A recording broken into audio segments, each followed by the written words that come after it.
ಹಾಕ್ಲಿಕ್ಕೆ ಆಗುದಿಲ್ಲ, ಅದು ನಮ್ಮ ಕೈಯಲ್ಲಿ ಇಲ್ಲ. ಅದನ್ನು ನಿಮಗೆ ಸಾಧ್ಯ ಉಂಟು, ನೀವು ಹೋರಾಟ ಮಾಡಿ ಅಂತ ನಮಗೆ ಒಂದು ಬುದ್ಧಿವಾದ ಹೇಳಿದರು. ಆಗ ಊರಿನಲ್ಲಿ ಏನಾಯ್ತಂದ್ರೆ ಗೋಗಟೆಯವರು ಅಧ್ಯಕ್ಷರಾಗಬೇಕು ಅಂತ ಹೇಳಿದರು. ನಮಸ್ಕಾರ, ನಾನು ಸುದರ್ಶನ್ ಚಿಪ್ನೂಣ್ಕರ್. ಸುದ್ದಿ ಸುವಿಧ ಯೂಟ್ಯೂಬ್ ಚಾನಲ್ಗೆ ನಿಮಗೆಲ್ಲರಿಗೂ ಸ್ವಾಗತ.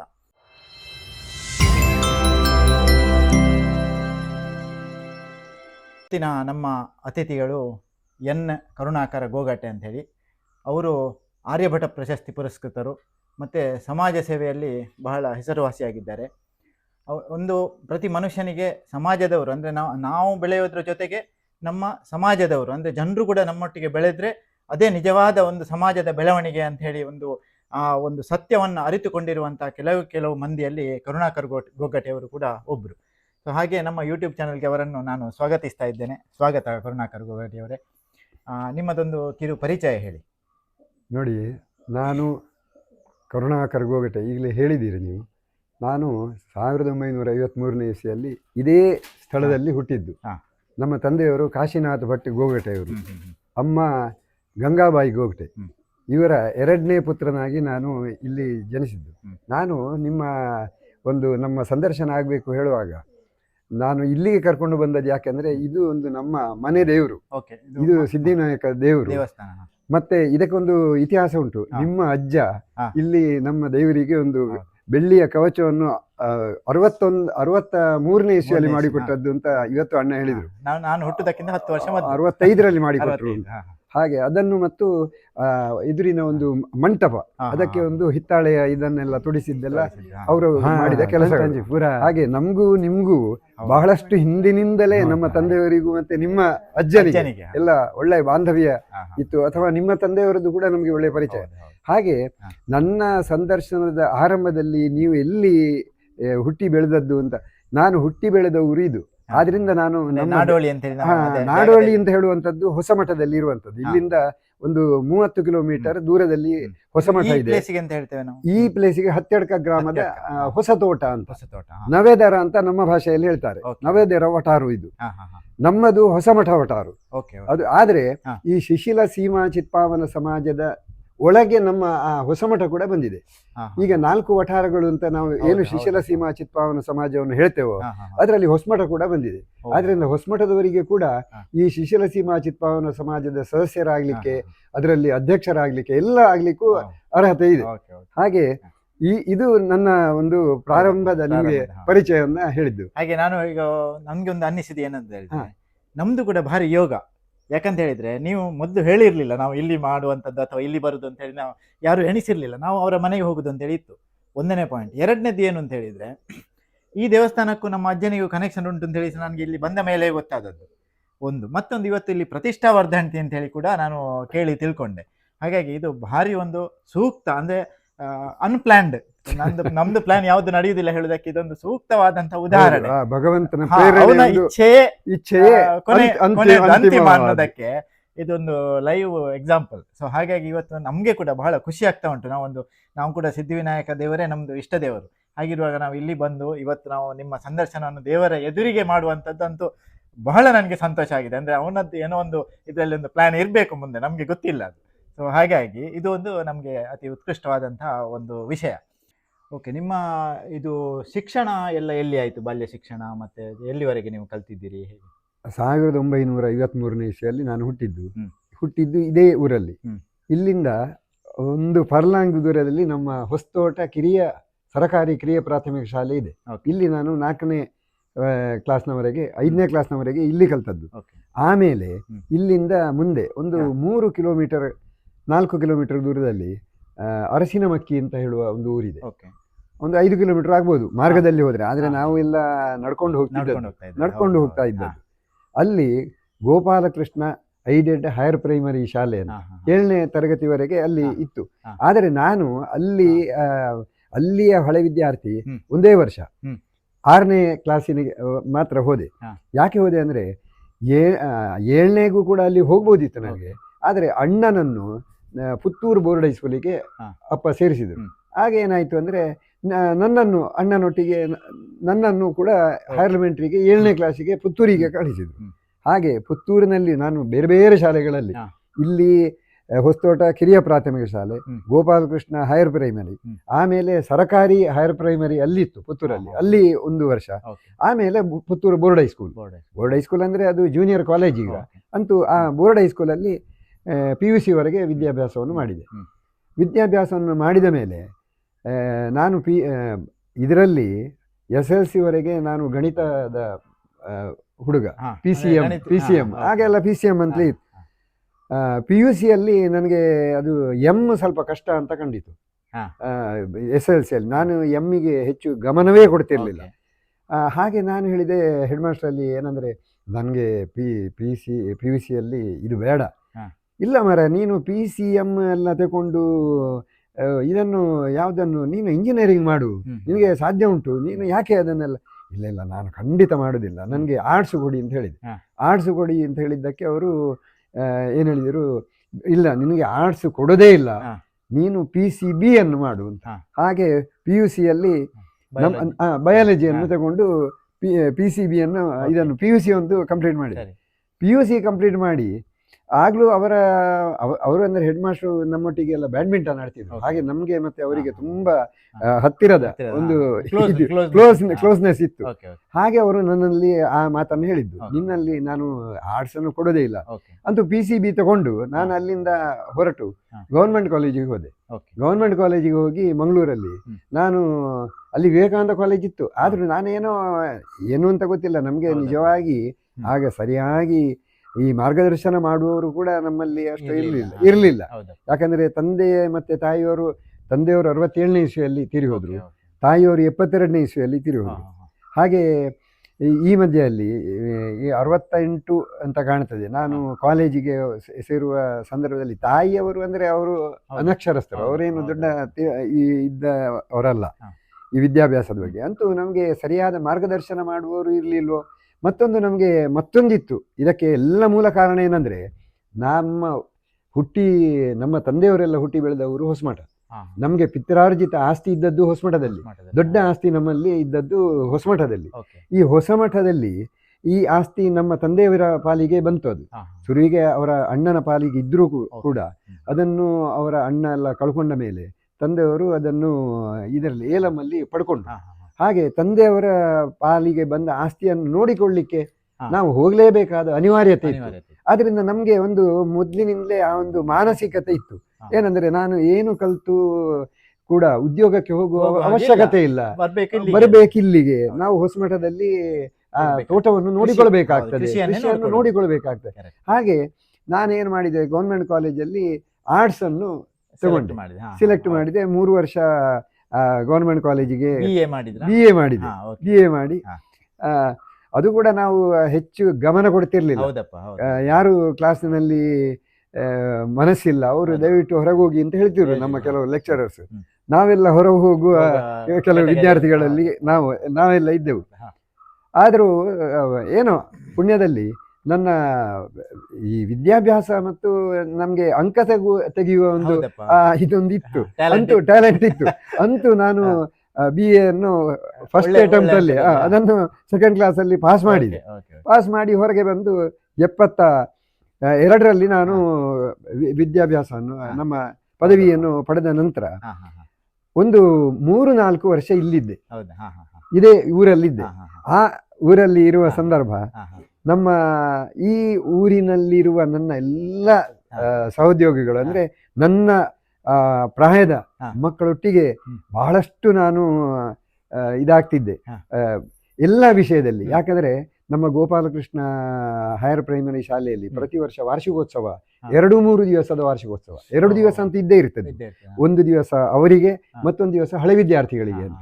ಈ ಹಳೆ ವಿದ್ಯಾರ್ಥಿಗಳ ಸಂಘದ ನಾಟಕದಲ್ಲಿ ಮತ್ತೆ ಈ ಹಾಡುಗಳನ್ನು ಹಾಡುವುದರಲ್ಲಿ, ಇದರಲ್ಲೆಲ್ಲ ನಾವು ಮತ್ತೆ ಕ್ರೀಡೆಗಳಲ್ಲಿ ನನಗೆ ಕ್ರಿಕೆಟ್ ಅಂದರೆ ತುಂಬ ಇಷ್ಟ. ಹಾಗೆ ಕ್ರಿಕೆಟ್, ಬ್ಯಾಡ್ಮಿಂಟನ್ ಎಲ್ಲ ಕ್ರೀಡೆಗಳಲ್ಲಿ ನಾವು ಅದರಲ್ಲಿ ಭಾಗವಹಿಸ್ತಿದ್ದೆವು. ಮತ್ತು ಇಲ್ಲಿ ಪರಶುರಾಮ ದೇವಸ್ಥಾನದಲ್ಲಿ ಪ್ರತಿ ವರ್ಷ ರಾಮನವಮಿಯ ಹೊತ್ತಿನಲ್ಲಿ, ಯುಗಾದಿಯಿಂದ ರಾಮನವಮಿಯವರೆಗೆ 9 ದಿವಸದ ಅಖಂಡ ಭಜನೆ ನಡೀತಿತ್ತು. ಆ ಸಂದರ್ಭದಲ್ಲಿ ಅಖಂಡ ಭಜನೆಯಲ್ಲಿ ನಾವು ಭಾಗವಹಿಸ್ತಿದ್ದೆವು. ಮತ್ತೆ ಭಜನೆಯ ಅಖೇರಿ ದಿವಸ ಅಂದರೆ ರಾಮನವಮಿ ದಿವಸ ಇಲ್ಲಿಂದ ಈ ದೇವಸ್ಥಾನದಿಂದ ಅಲ್ಲಿವರೆಗೆ ನಗರ ಭಜನೆ ಕೂಡ ನಡೀತಿತ್ತು. ಎಷ್ಟು ದೂರ ಇದೆ? ಇಲ್ಲಿಂದ ಅಲ್ಲಿಗೆ ಒಂದು 2-2.5 ಕಿಲೋಮೀಟರ್ ಆಗ್ಬೋದು. ಅಷ್ಟನ್ನು ನಾವು ನಡ್ಕೊಂಡು ಭಜನೆ ಮಾಡ್ತಾ, ಅಂದ್ರೆ ನಮ್ಮ ಹಿರಿಯರೆಲ್ಲ ಇದ್ರು, ನಮ್ಮ ಅರೆಕಲ್ಲಿನ ಸೋದರ ಮಾವ, ಮತ್ತೆ ಕಾನ ಗಣೇಶ ಭಟ್ರು ಅಂತ, ಮತ್ತೆ ಇಲ್ಲಿ ಹತ್ತಿರದಲ್ಲಿ ಗಣೇಶ್ ವೇಲಣ್ಕರ್ ಅವರ ಸಹೋದರರು ಲಕ್ಷ್ಮಣದಾಸ್ ವೇಲಣ್ಕರ್ ನೀವು ಕೇಳಿರ್ಬೋದು, ದೊಡ್ಡ ಹರಿಕಥೆ. ಅವರು ನಮ್ಮ ಮನೆ ಹತ್ತಿರದವರು.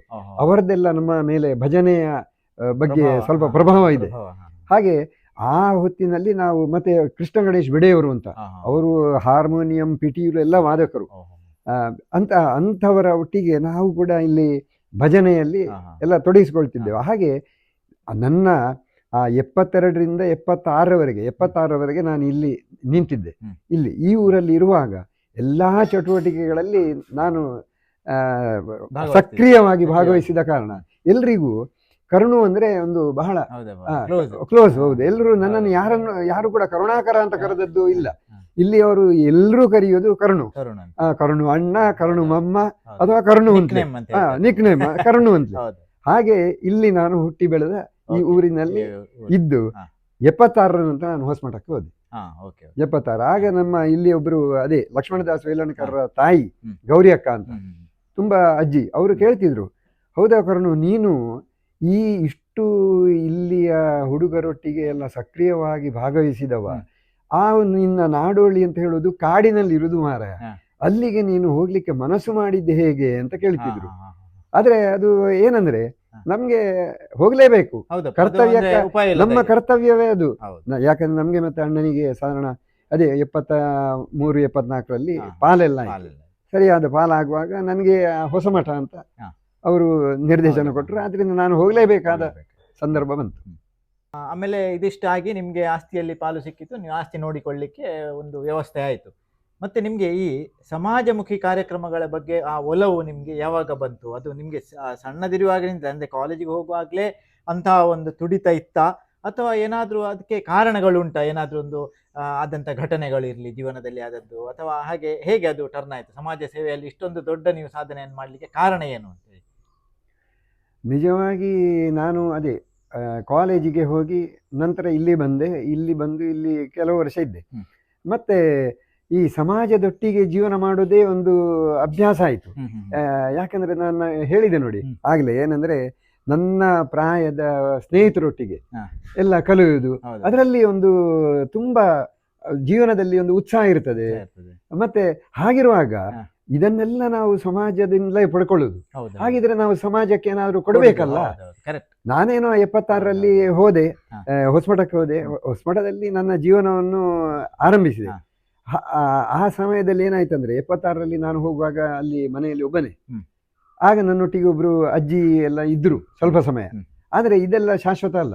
ಯಾಕಂದ್ರೆ ಒಬ್ಬರನ್ನು ನಾವು ಈ ಸಂಬಳಕ್ಕೆ ಇಟ್ಟುಕೊಂಡು ತುಂಬಾ ವರ್ಷ ಮಾಡ್ಲಿಕ್ಕೆ ಆಗುದಿಲ್ಲ. ಹಾಗೆ ಮನೆಯಲ್ಲಿಯೂ ಎಲ್ಲರ ಬಂಧು ವರ್ಗದವರದ್ದೆಲ್ಲ ಒತ್ತಾಯ ಏನಂದ್ರೆ ಮದುವೆ ಆಗ್ಬೇಕು ಅಂತ. ಹಾಗೆ ನಾನು ಹೊಸಮಠದ ಗಣಪತಿ ಹೆಬ್ಬಾರರು ಅಂತ ಆಠ್ವಲೆಯವರು, ಅವರ ಮಗಳು ವಿಮಲಾ ಅಂತ ಅವರ ಹೆಸರು. ವಿಮಲಾ ಅಂದ್ರೆ ಈಗ ನಾವು ವಸುಧಾ ಅಂತ ಈಗ ಅದನ್ನು ಹೆಸರನ್ನು ಚೇಂಜ್ ಮಾಡಿದ್ದೇವೆ. ವಸುಧಾ ಇವರೊಟ್ಟಿಗೆ 78ರಲ್ಲಿ ಮದುವೆ ಆಯ್ತು.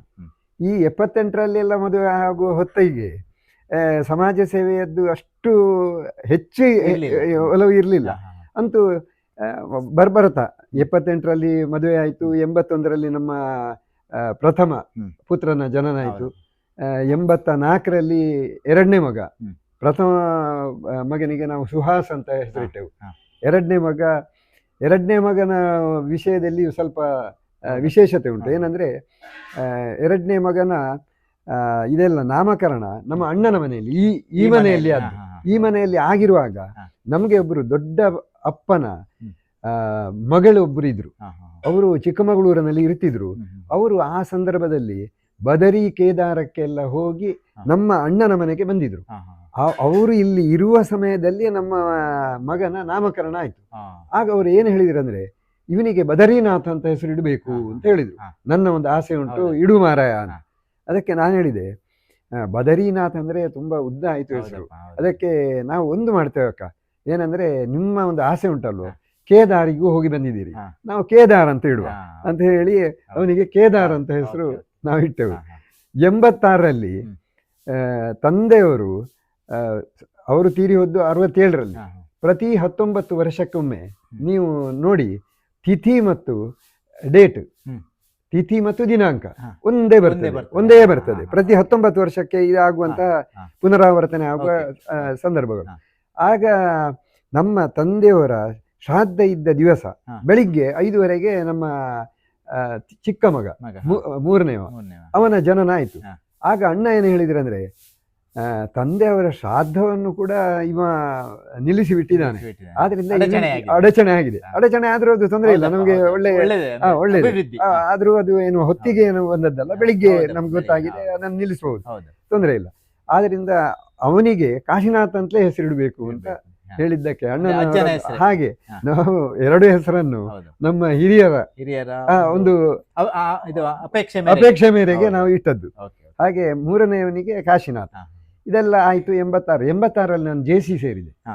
86ರಲ್ಲಿ ಅಲ್ಲ 81ರಲ್ಲಿಯೇ JC ಆರಂಭ ಆಯ್ತು. 86ರಲ್ಲಿ ನಾನು JCಯ ಕಡಬ JCಯ ಅಧ್ಯಕ್ಷನಾಗಿದ್ದೆ. ಈ ಇತ್ತು, ಆಗ್ಲೂ ಇತ್ತು. ಇದು ಆಗ ಹೇಗಿತ್ತಂದ್ರೆ 21 ವರ್ಷದಿಂದ 40 ವರ್ಷದವರೆಗೆ ಅವರಿಗೆ ಅದರಲ್ಲಿ ಪ್ರವೇಶ. 21ನೇ ವರ್ಷ 21 ವರ್ಷ ಮತ್ತೆ 40 ವರ್ಷಕ್ಕೆ JCಯನ್ನು ಬಿಡಬೇಕು. 40 ವರ್ಷದ ಮೇಲಿನವರಿಗೆ JC ಇಲ್ಲ. ಆಮೇಲೆ ಸೀನಿಯರ್ JC ಏನಾದ್ರೂ ಈಗ ಇಟ್ಟುಕೊಂಡು ಮಾಡಬಹುದು.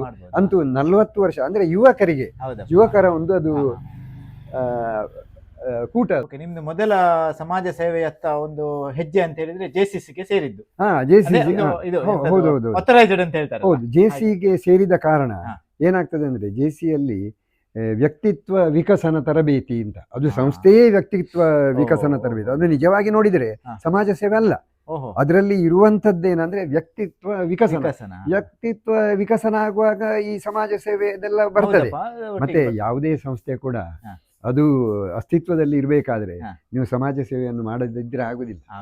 ಸಮಾಜ ಸೇವೆ ಒಂದು ಅಂಗವೇ, ಯಾಕಂದ್ರೆ ಇಲ್ಲಾದ್ರೆ ಆ ಸಂಘಟನೆ ಅಸ್ತಿತ್ವದಲ್ಲಿ ಇರುವುದೇ ಇಲ್ಲ. ಆದ್ರಿಂದ ನಮ್ಮ JCಯಲ್ಲಿ ಏನು ಮಾಡಿದೆವು ನಾವು, ನಮ್ಮ JCಯಲ್ಲಿ ಪ್ರತಿ ವರ್ಷ ನಾಟಕ ಸ್ಪರ್ಧೆ, ತುಳು ನಾಟಕ ಸ್ಪರ್ಧೆ, ಇಂಥದ್ದನ್ನೆಲ್ಲ ನಾವು ಎಲ್ಲ ತಗೊಂಡಿದ್ದೆವು. ಮತ್ತೆ ಅದರ ಮುಖ್ಯ ಕಾರ್ಯಾಂಗ ಏನಂದ್ರೆ, ಅದರಲ್ಲಿ ನಿಮಗೆ ಎಲ್ಲದರಲ್ಲಿ ವ್ಯಕ್ತಿತ್ವ ವಿಕಸನದಲ್ಲಿ ಭಾಷಣ ಮಾಡುವುದು ಹೇಗೆ, ಒಂದು ಸಂಘಟನೆ ಮಾಡುವುದು ಹೇಗೆ, ಇದರಲ್ಲಿ ಪ್ರತಿಯೊಂದರಲ್ಲಿ ಅವರು ತರಬೇತಿಯನ್ನು ಕೊಡುವುದು. ಅದು ತರಬೇತಿ ಈಗಲೂ ಉಂಟು. JCಯ ಇದಿರುವುದೇ ಅದು ಏನಂದ್ರೆ ಈ ವ್ಯಕ್ತಿಗಳನ್ನು ಬೆಳೆಸಿ, ವ್ಯಕ್ತಿಗಳನ್ನು ನೀವು ಬೆಳೆಸಿದ್ರೆ ಇಡೀ ರಾಷ್ಟ್ರವನ್ನು ಬೆಳೆಸಿದ ಹಾಗೆ ಆಗ್ತದೆ. ಹಾಗೆ ಆದ್ರಿಂದ ನಾನು ಹೇಳೋದು, JCಯಲ್ಲಿ ವ್ಯಕ್ತಿಗಳು ಬೆಳೆದ ಮೇಲೆ, ಮೊನ್ನೆ ಇತ್ತೀಚೆಗೆ ಒಂದು ನಮ್ಮ JCಯವರು ಒಂದು ಕಾರ್ಯಕ್ರಮಕ್ಕೆ ನಮ್ಮನ್ನು ಆಹ್ವಾನಿಸಿದರು. ಆಗ ನಾನು ಹೇಳಿದೆ, ನೋಡಿ, ನಾನು JCಯಲ್ಲಿ 40 ವರ್ಷ ಆದ ಮೇಲೆ JCಯನ್ನು ಬಿಟ್ಟಿರಬಹುದು, ಆದ್ರೆ ಆ JC ಅಂತ ಹೇಳುವ ಭಾವನೆ ಈಗಲೂ ಉಂಟು. ಆದ್ರಿಂದ ನಾನು ನಿಮ್ಮೊಟ್ಟಿಗೆ ಒಂದು ಪಾದಯಾತ್ರೆ ಇತ್ತು, ನಾನು ನಿಮ್ಮ ಒಟ್ಟಿಗೆ ಪಾದಯಾತ್ರೆಗೆ ಒಂದು 5 ಕಿಲೋಮೀಟರ್ ನಡೆದೆ. ಯಾಕಂದ್ರೆ ಆ JC ಅಂತ ಹೇಳುವ ಭಾವನೆಯನ್ನು ನಾವು ಬಿಡಬಾರದು. ನಮ್ಗೆ ಏಜ್ ಲಿಮಿಟ್ ಬಂದ ಮೇಲೆ ಆ JCಯಲ್ಲಿ ನಮ್ಗೆ ಅಲ್ಲಿ ಅರ್ಹತೆ ಇರುವುದಿಲ್ಲ. ಆದ್ರೂ ಆ JCಯಲ್ಲಿ ಏನು ನಾವು ವ್ಯಕ್ತಿತ್ವ ಸಾಧನೆ ಮಾಡಿದ್ದೇವೆ, ಅದನ್ನು ನಾವು ಬಿಟ್ರೆ ನಾವು ಏನು ವ್ಯಕ್ತಿತ್ವ ಇದನ್ನು ನಾವು ಪಡ್ಕೊಂಡ ಹಾಗೆ ಆಗ್ತದೆ.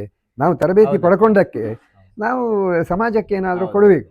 ಹೀಗೆ ಆಮೇಲೆ ನಮ್ಮ ಸಮಾಜದ ಬೇರೆ ಬೇರೆ ಮತ್ತೆ ಕೆಲವು ಧಾರ್ಮಿಕ ಆಚರಣೆಗಳು, ಮತ್ತೆ ನೋಡಿ ಧಾರ್ಮಿಕ ದೇವಸ್ಥಾನಗಳಲ್ಲಿ ಬ್ರಹ್ಮಕಲಶಗಳು, ಇದೆಲ್ಲ ನಮ್ಮ ಊರಲ್ಲೆಲ್ಲ ಆರಂಭ ಆಯಿತು. 98ರಲ್ಲಿ ನಾನು 86ರಲ್ಲಿ ಎಲ್ಲ JCಯ ಪ್ರೆಸಿಡೆಂಟ್ ಆಗಿದ್ದೆ. 81ರಲ್ಲಿ ನಮ್ಮಲ್ಲಿ ಒಂದು ಶಿಶಲ ಸೀಮಾ ಚಿತ್ಪಾವನ ಸಮಾಜ ಅಂತ ಆರಂಭ ಆಯ್ತು. ಮಧ್ಯದಲ್ಲಿ ನಾನು ಒಂದು ಕ್ವಶನ್ ಕೇಳ್ತೇನೆ, ಅಂದ್ರೆ ನಂದು ಇದು ಪರ್ಸನಲ್ ಒಂದು ಇದು ಕುತೂಹಲ. ಚಿತ್ಪಾವನ ಸಂಘಕ್ಕೆ ಬರೋದಕ್ಕಿಂತ ಮೊದಲು ನೀವು JCಯಲ್ಲಿ ಇರುವಾಗ JCಯಲ್ಲಿ ನಿಜವಾಗಿಯೂ ನಿಮ್ಮ ವ್ಯಕ್ತಿತ್ವದಲ್ಲಿ ಬದಲಾವಣೆ ಬಂತ? ಅದರಲ್ಲಿ ಸಿಕ್ಕಿದ ಟ್ರೈನಿಂಗ್ಗಳು ಅಂದ್ರೆ ಅದು ನಿಮ್ಮ ಜೀವನದ ಮೇಲೆ ಎಷ್ಟು ಪರಿಣಾಮವನ್ನು ಬೀರಿತು? ಅಂದ್ರೆ ನಿಮ್ಗೆ ಒಂದು ತುಂಬಾ ಅಂದ್ರೆ ನಾನು ಕಂಪ್ಲೀಟ್ ಚೇಂಜ್ ಆದೆ ಅನ್ನುವಂತಹ ಅಷ್ಟು ಪರಿಣಾಮ ಬೀರಿತ ನಿಜವಾಗಿ? ಅದು ಅಷ್ಟು ಇಫೆಕ್ಟಿವ್ ಉಂಟಾ ಅಂದ್ರೆ? ಯಾಕಂತ ಹೇಳಿದ್ರೆ ನಮಗೆ ಸಹ ಈಗ ತುಂಬಾ ಜನ ಹೇಳ್ತಾರೆ ನೀವು ದೇಶಿಗೆ ಸೇರಿ ರೋಟರಿಗೆ ಬನ್ನಿ ಅಂತೇಳಿ. ಹಾಗೆ ನನಗೆ ಎಲ್ಲಿಯೋ ಒಂದು ಕಡೆ ಅಂದ್ರೆ ಅದಕ್ಕೆಲ್ಲ ಸೇರಿ ನಾವು ಏನು ಪ್ರಯೋಜನ, ಅದಕ್ಕೆ ನಾವು ನಮ್ಮಷ್ಟಕ್ಕೆ ಏನಾದರೂ ನಾವು ಒಂದು ಸಮಾಜ ಸೇವೆ ಮಾಡುವ ಅಂತ. ಇದು ನನ್ನದೊಂದು ಪರ್ಸನಲ್ ಕ್ವಶನ್, ಅಂದ್ರೆ ಬೇರೆ ವೀಕ್ಷಕರಿಗೆ ಕೂಡ ಇಂಥ ಇದು ಬರ್ಬೋದು, ಕುತೂಹಲ ಬರ್ಬೋದು. ಅದಕ್ಕೆ ನಾನು ಕೇಳೋದು, ವರ್ತ್ ಅದು ನಾವು ಸೇರಿದ್ರೆ ನಮ್ಮ ಇದರಲ್ಲಿ ವೈಯಕ್ತಿಕ ಬದಲಾವಣೆಗಳು ತುಂಬಾ ಆಗ್ತದೆ ನಮ್ಮ ಪರ್ಸನಾಲಿಟಿಯಲ್ಲಿ ಅಂತ ನಿಮ್ಮ ಹತ್ರ ಒಂದು ನನಗೆ ಬೇಕಿತ್ತು ಒಂದು. ಇದು ಒಳ್ಳೆಯ ಪ್ರಶ್ನೆ ನಿಮ್ದು. ಯಾಕಂದ್ರೆ ಇದನ್ನೆಲ್ಲ ನಾವು ಹೇಳಬೇಕಿದ್ರೆ ನಾವು ಅದರಲ್ಲಿ ಎಷ್ಟು ತೊಡಗಿಸಿಕೊಂಡಿದ್ದೇವೆ ಹೇಳುವುದರಲ್ಲಿ ಇದೆಲ್ಲ ಹೋಗ್ತದೆ. ಯಾಕಂದ್ರೆ JC-ಯಲ್ಲಿ ಒಬ್ಬ ನಾಮಕಾವಸ್ಥೆ ನಾನು ಸದಸ್ಯನಾದ್ರೆ ಸಾಲದು, ಅದರಲ್ಲಿ ನಿಜವಾಗಿಯೂ ವ್ಯಕ್ತಿತ್ವ ವಿಕಸನಕ್ಕೆ ಬೇಕಾದಷ್ಟು ಸಾಮಗ್ರಿ ಇದೆ. ಆ ತರಬೇತಿಗಳಿಗೆಲ್ಲ ಹೋದ್ರೆ ಖಂಡಿತ ಅವನ ವಿಕಸನ ಆಗಿಯೇ ಆಗ್ತದೆ. ಯಾಕಂದ್ರೆ ನಾನು ಕಾಲೇಜಿಂದ ಬರುವಾಗ ನಮ್ಮಲ್ಲಿ, ನಾನು ಕಾಲೇಜಲ್ಲಿರುವಾಗ ಒಂದು ದಿವಸ ಕೂಡ ಭಾಷಣ ಮಾಡಿದವ ಅಲ್ಲ.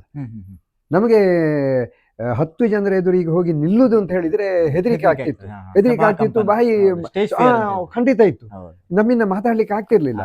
ಆದ್ರೆ JC-ಯಲ್ಲಿ ಇದನ್ನೆಲ್ಲ ಕಲಿಸಿಕೊಡ್ತಾರೆ. ನೀವು ಇದು ಏನು ಅದರಲ್ಲಿ ಭಾಷಣ ಬಗ್ಗೆ ಒಂದು ಇದು ಇದೆ, ತರಬೇತಿ ಇದೆ. ನೀವು ಅತ್ಯುತ್ತಮ ಭಾಷಣಕಾರರಾಗಬೇಕು ಅಂತ ಹೇಳುವುದರಲ್ಲಿ ಒಂದು ಪಬ್ಲಿಕ್ ಸ್ಪೀಕಿಂಗ್ ಬಗ್ಗೆ ಅದರಲ್ಲಿ ಮುಖ್ಯವಾಗಿ ಅದು ಬಂದ್ರೆ ನಿಮ್ಗೆ ಮತ್ತೆ ಎಲ್ಲವೂ ಬರಬಹುದು. ಮತ್ತೆ ಅದರಲ್ಲಿ ಸಂಘಟನೆಗಳನ್ನು ಮಾಡುದು, ಅದನ್ನು ನೀವು ಫ್ಯಾಮಿಲಿಯನ್ನೆಲ್ಲ ಹೇಗೆ ನೋಡಿಕೊಳ್ಬೇಕು, ಎಲ್ಲ ವಿಷಯ, ನಿಮ್ಮ ಕುಟುಂಬ ಸಂಬಂಧಗಳ ಬಗ್ಗೆ ಕೂಡ, ರಿಲೇಶನ್ಶಿಪ್, ಪ್ರತಿ JC-ಯಲ್ಲಿ ಯಾವುದು ಇಲ್ಲ ಅಂತ ಹೇಳುವಂಥದ್ದಿಲ್ಲ. ಯಾಕಂದ್ರೆ ಬೇರೆ ಬೇರೆ ತರಬೇತಿದಾರರು ಬರ್ತಾರೆ, ಅವರನ್ನೆಲ್ಲ ಅವರು JC-ಯಲ್ಲಿ ಸಣ್ಣ ಒಂದು ವಲಯ ಮಟ್ಟದ ತರಬೇತಿದಾರರು, ಮತ್ತೆ ಜಿಲ್ಲಾ ಮಟ್ಟದ ತರಬೇತಿದಾರರು, ರಾಜ್ಯ ಮಟ್ಟದ ಅಪ್ಗ್ರೇಡ್ ಆಗ್ತಾರೆ. ಅವರಲ್ಲಿ ಸ್ಟ್ಯಾಂಡರ್ಡ್ ಕೂಡ ಇರಬಹುದು.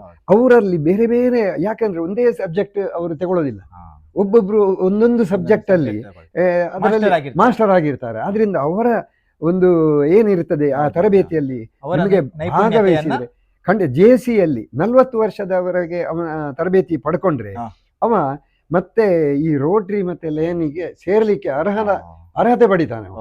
ಮತ್ತೆ ನಾನು ಹೇಳೋದು JC ಖಂಡಿತ ಬೇಕು. ಯಾಕಂದ್ರೆ ನಿಮ್ಗೆ ಈ ರೀತಿಯ ತರಬೇತಿ ಕೊಡುವ ಸಂಸ್ಥೆ ಬೇರೆ ಯಾವುದು ಇಲ್ಲ ನಾನು ನೋಡಿದ ಮಟ್ಟಿನಲ್ಲಿ. ಯಾಕಂದ್ರೆ ನೀವು ಮತ್ತೆ ಕೆಲವರು ಈಗ ವಿದ್ಯಾಭ್ಯಾಸದ ಮಟ್ಟದಲ್ಲಿಯೇ ನಿಮ್ಮ ಕಾಲೇಜಲ್ಲಿ ಬರಬೇಕಿದ್ರೆ ಅತ್ಯುತ್ತಮ ಭಾಷಣಕಾರರಾಗಿರ್ತಾರೆ, ಅದೇ ಅವರ ವೈಯಕ್ತಿಕ ನೆಲೆಯಲ್ಲಿ ಅಂತ. ಅದು ಒಂದು 100ರಲ್ಲಿ 1 ಜನ ಇರಬಹುದು. ಆದ್ರೆ ಈ JC ಅಂತ ಹೇಳುವ ಈ ವ್ಯಕ್ತಿತ್ವ ವಿಕಸನ ತರಬೇತಿ ಇದೆಯಲ್ಲ, ಅದು ಒಂದು ಇಫೆಕ್ಟಿವ್. ಆಮೇಲೆ ಲಯನ್ ಮತ್ತು ರೋಟರಿ ಅದು ಸಮಾಜ ಸೇವೆ. ನಾನು ಹಾಗೆ ಅಂತ ಹೇಳಿ ನಾನು ಲಯನ್ ಮತ್ತು ರೋಟರಿಗೆ ಸೇರ್ಲಿಲ್ಲ. ನನ್ನಲ್ಲಿ ತುಂಬಾ ಜನ ಬಂದು ಕೇಳಿದ್ದಕ್ಕೆ ನಾನು ಹೇಳಿದ್ದೆ, ನೋಡಿ ನಮ್ಗೆ ಸೇವೆ ಮಾಡ್ಲಿಕ್ಕೆ, ಸಮಾಜ ಸೇವೆ ಮಾಡ್ಲಿಕ್ಕೆ ನಮ್ಮದೇ ಆದ ಸಂಸ್ಥೆಗಳು ಉಂಟು, ನಮ್ಮ ಊರಿನಲ್ಲಿಯೇ ಉಂಟು. ನಾನು ಕೂಡ ಅದೇ ಆದ್ರೆ ನಾನು ಅದನ್ನು ದೂರುದಿಲ್ಲ. ಯಾಕಂದ್ರೆ ಕೆಲವರಿಗೆ ಅದು ಒಂದು ಪ್ಲಾಟ್ಫಾರ್ಮ್ ಪರ್ಸನಲ್, ಹೌದು, ಅದು ಬೇಕಾಗ್ತದೆ. ಆದ್ರಿಂದ ಅದನ್ನು ನಾನು ಲಯನ್ಸ್ ಮತ್ತು ರೋಟರಿ ಅದರಲ್ಲಿ ಕೂಡ ಒಳ್ಳೆಯ ಅಂಶಗಳೆಲ್ಲ ಇವೆ. ಆದ್ರೆ ನನ್ನ ಮಟ್ಟಿಗೆ ಆಮೇಲೆ ಏನಾಯ್ತಂದ್ರೆ, ಅದೇ ನಾನು ಕೆಲವು ದೇವಸ್ಥಾನಗಳ ಬ್ರಹ್ಮಕಲಶೋತ್ಸವ, ಚಿತ್ಪಾವನ ಸಂಘದನ್ನ ನಾನು 82ರಲ್ಲಿ ನಮ್ಮ ಶಿಶಿಲ ಸೀಮಾ ಚಿತ್ಪಾವನ ಸಮಾಜ ಸಂಘ, ಅದು ಒಂದು ನಮ್ಗೆ ಈ ಸಮಾಜ ಸೇವೆ ಮಾಡ್ಲಿಕ್ಕೆ ದೊಡ್ಡ ಒಂದು ಪ್ಲಾಟ್ಫಾರ್ಮ್ ಸಿಕ್ಕಿದ್ದು ನಮಗೆ. 82ರವರೆಗೆ ಶಿಶಿಲ ಸೀಮಾ ಚಿತ್ಪಾವನ ಸಮಾಜ ಸಂಘ ಅಂತ ಇರ್ಲಿಲ್ಲ. ದರ್ಭೇತಡ್ಕ ದೇವಸ್ಥಾನ ಕೂಡ ಒಂದು ವಾಳ್ಯದವರ ಹಿಡಿತದಲ್ಲಿತ್ತು. ಅದು ನಮ್ಮ ಏನು ಸಾರ್ವಜನಿಕ, ಅಂದ್ರೆ ಸಾರ್ವಜನಿಕ ಅಲ್ಲ, ಈಗಲೂ ಸಾಮಾಜಿಕ, ನಮ್ಮ ಸಮಾಜದ ದೇವಸ್ಥಾನ. ಅದು ಸಮಾಜದ ದೇವಸ್ಥಾನ ಆದ್ದು ಕೂಡ 92ರಲ್ಲಿ. ಅಷ್ಟರವರೆಗೆ ಅದು ಒಂದು ವಾಳ್ಯದ ದೇವಸ್ಥಾನ. ಪರಶುರಾಮ ದೇವಸ್ಥಾನವನ್ನು ಕಾಲಕಾಮ ಪರಶುರಾಮ ದೇವಸ್ಥಾನ ದರ್ಭೇತಡ್ಕ, ಇದನ್ನು ದರ್ಭೇತಡ್ಕದ ಒಬ್ಬರು ಗೋಪಾಲ ಭಟ್ ಅಂತ ಹೇಳುವವರು 1892ರಲ್ಲಿ ಅದನ್ನು ಹುಟ್ಟುಹಾಕಿದ್ದು. ಯಾಕಂದರೆ ನಮ್ಮ ಮಹಾರಾಷ್ಟ್ರದಿಂದ ನಾವೆಲ್ಲ ಬಂದಿದ್ದೇವೆ ಇಲ್ಲಿಗೆ, ತುಂಬ ವರ್ಷಗಳನ್ನು 300-350 ವರ್ಷದ ಹಿಂದೆ ಬಂದಿರ್ಬೋದು. ಆದರೆ 892ರವರೆಗೆ ನಮ್ಮಲ್ಲಿ ಸ್ವಾಮಿಗಳು ಅಂತಿಲ್ಲ, ನಮಗೆ ಮಠ ಅಂತ ಇಲ್ಲ. ಆದ್ರೆ ನಮ್ಗೆ ಒಂದು ಗುರುಮಠ ಆದ್ರೂ ಬೇಕಲ್ಲ, ಒಂದು ಗುರುಗಳು ಅಂತ ಧಾರ್ಮಿಕ. ಅದರ ಮೊದಲು ಒಂದು ವಿಠೋಬಾ ದೇವಸ್ಥಾನ ಇತ್ತಲ್ಲಿ, ಅದೇ ಈಗ ಹಾ. ಅಲ್ಲಿ ಇದು ಆಗ್ತಾ ಉಂಟು, ಹೌದು. ಆ ಆ, ದೇವಸ್ಥಾನ. ಹೌದು. ಹಾ, ಈಗ ಜೀರ್ಣೋದ್ಧಾರ ಜೀರ್ಣೋದ್ಧಾರ ಆಗ್ತಾ ಉಂಟು ದೇವಸ್ಥಾನ. ಜೀರ್ಣೋದ್ಧಾರ ಪುನಃ ಪ್ರತಿಷ್ಠೆ ಎಲ್ಲ ನಡೆದು ಹಾ, ಹಾ, ಹಾ. ಆಗ್ತಾ ಇದೆ. ಆಗ್ತಾ ಇದೆ. ಹೌದು, ಅದು ವಿಠೋಬಾ ದೇವಸ್ಥಾನ ಇದಕ್ಕಿಂತ ಹಿಂದಿನದ್ದು. ಹಾ. ಅದು ಮಾತ್ರ ಗೋಖಲೆ ಮನೆತನದವರು. ಹಾ. ಅದು ಕೂಡ ಇದಲ್ಲ, ಏನು ಸಮಾಜದ ಸಮಾಜದ್ದಲ್ಲ, ಇದು ಒಂದು ಕುಟುಂಬದವರು. ಇದು ಗೋಪಾಲ್ ಭಟ್ ಅಂತ ಅವರು ಭೋಗಲೆಯವರು. ಹಾ. ನನ್ನ ಅಂದಾಜು ಅವರು ಭೋಗಲೆಯವರು ಹಾ, ಇರಬೇಕು. ಹಾ. ಗೋಪಾಲ್ ಭಟ್ ಹಾ. ಭೋಗಲೆ ಅವರು ಇದನ್ನು ಸ್ಥಾಪನೆ ಮಾಡಿದ್ರು. ಸ್ಥಾಪನೆ ಮಾಡಿದ್ರು. ಮತ್ತೆ ಹಾ. ಅದನ್ನು ವಾಳ್ಯಸ್ಥರು ಅದನ್ನು ನಿರ್ವಹಿಸ್ತಾ ಇದ್ರು. ನಿರ್ವಹಿಸ್ತಾ ಇದ್ದಾರೆ. 892ರಿಂದ 1985, ನನ್ನ ಅಂದಾಜು 992ರವರೆಗೆ ಹಾ, ಹಾ, ಹಾ. ಅದನ್ನು ವಾಳ್ಯಸ್ಥರೇ ನೋಡ್ತಾ ಇದ್ರು. ನೋಡ್ತಾ ಇದ್ದಾರೆ. ವಾಳ್ಯಸ್ಥರಿಗೆ ಮತ್ತೆ ಅದು ಸ್ವಲ್ಪ ಕಷ್ಟ ಸಾಧ್ಯ ಅಂತ ಆಯ್ತು. ಹೌದಪ್ಪ, ಯಾಕಂದ್ರೆ ಹೌದು. ಒಂದು ದೇವಸ್ಥಾನವನ್ನು ಹೌದು, ನಡೆಸುವುದು ನಿರ್ವಹಣೆ ಅಷ್ಟು ಮಾಡೋದು ಸುಲಭ ಅಷ್ಟು ಇಲ್ಲ. ಸುಲಭ ಹೌದು, ಇಲ್ಲ. ಹೌದು. ಅದನ್ನು ಅವರು ಅದರ ಮತ್ತೆ ಮೊದಲಾದ್ರೆ ಹಾ. ನಮ್ಮಲ್ಲಿ 4 ವಾಳ್ಯದ ಒಂದೇ ಒಂದು ಸಂಘ ಅಂತ ಇರಲಿಲ್ಲ. ಹಾ, ಹಾ, ಹಾ. 4 ವಾಳ್ಯಕ್ಕೆ ಹೌದಪ್ಪ. ಸೀಮೆ ಹೆಬ್ಬಾರು ಅಂತಿದ್ರು. ಹಾ, ಹಾ, ಹಾ. ಮೊದಲು ಸೀಮೆ ಹೆಬ್ಬಾರ ಅಡಿಯಲ್ಲಿ ಇದೆಲ್ಲ ಚಂದ ನಡೀತಿತ್ತು. ಆದ್ರೆ ಹಾ, ಆ ಸೀಮೆ ಹೆಬ್ಬಾರು ಅಂತ ಹೇಳುದು ಕೂಡ ಮತ್ತೆ ಹೌದಪ್ಪ. ಅದು ಶಿಥಿಲವಾಗ್ತಾ ಶಿಥಿಲ ಹೋಯ್ತು. ಆಯ್ತು. ಈ ಹೌದಪ್ಪ. ಕಟ್ಟುನಿಟ್ಟಿನ ಹೌದು, ಕಾರ್ಯಕ್ರಮಗಳೆಲ್ಲ ಇರ್ಲಿಲ್ಲ. ಶಿಥಿಲ ಆಯ್ತು. ಆ ನಂತರ ಅದೇ 1982ರಲ್ಲಿ ಹಾ. ಶಿಶಿಲ ಸೀಮಾ ಚಿತ್ಪಾವನ ಸಮಾಜ ಸಂಘ ಅಂತ ಒಂದು ಸ್ಥಾಪನೆ ಆಯ್ತು. ಸ್ಥಾಪನೆ ಆಯ್ತು. ಹಾ. ಇದಕ್ಕೂ ಒಂದು ಕಾರಣ ಇದೆ. ಅದನ್ನೆಲ್ಲ ನಾನು ಈಗ ಹೌದಪ್ಪ. ವಿವರಿಸಲಿಕ್ಕೆ ಹೋಗುದಿಲ್ಲ. ಹೌದು, ಹೌದು. ಅದು ತುಂಬಾ ಲೆಂದಿ ಆಗ್ತದೆ. ಲೆಂತಿಯ ಒಂದು ಹೌದು. ಮತ್ತೆ ಅದು ಸ್ವಲ್ಪ ಹೌದಪ್ಪ. ಒಂದು ಏನು ಪ್ರತಿರೋಧದ ನಡುವೆ ಆದ ವಿಷಯ ಇದು. ಹೌದು. ಅದನ್ನು ನಾನು ಹೌದು. ಹೇಳುವುದಿಲ್ಲ. ಆದ್ರೂ ಆಗೋದೆಲ್ಲ ಒಳ್ಳೇದಕ್ಕೆ ಅಂತ ಅದನ್ನು ನಾವು ಭಾವಿಸಬೇಕು. ಹೌದಪ್ಪ, ಹೌದು, ಹೌದು. ಅದನ್ನು 982ರಲ್ಲಿ ಕೃಷ್ಣ ಹೆಬ್ಬಾರ್ ಅಂತ ಹೊಸಮಠದವರು ಹಾ, ಹಾ, ಹಾ.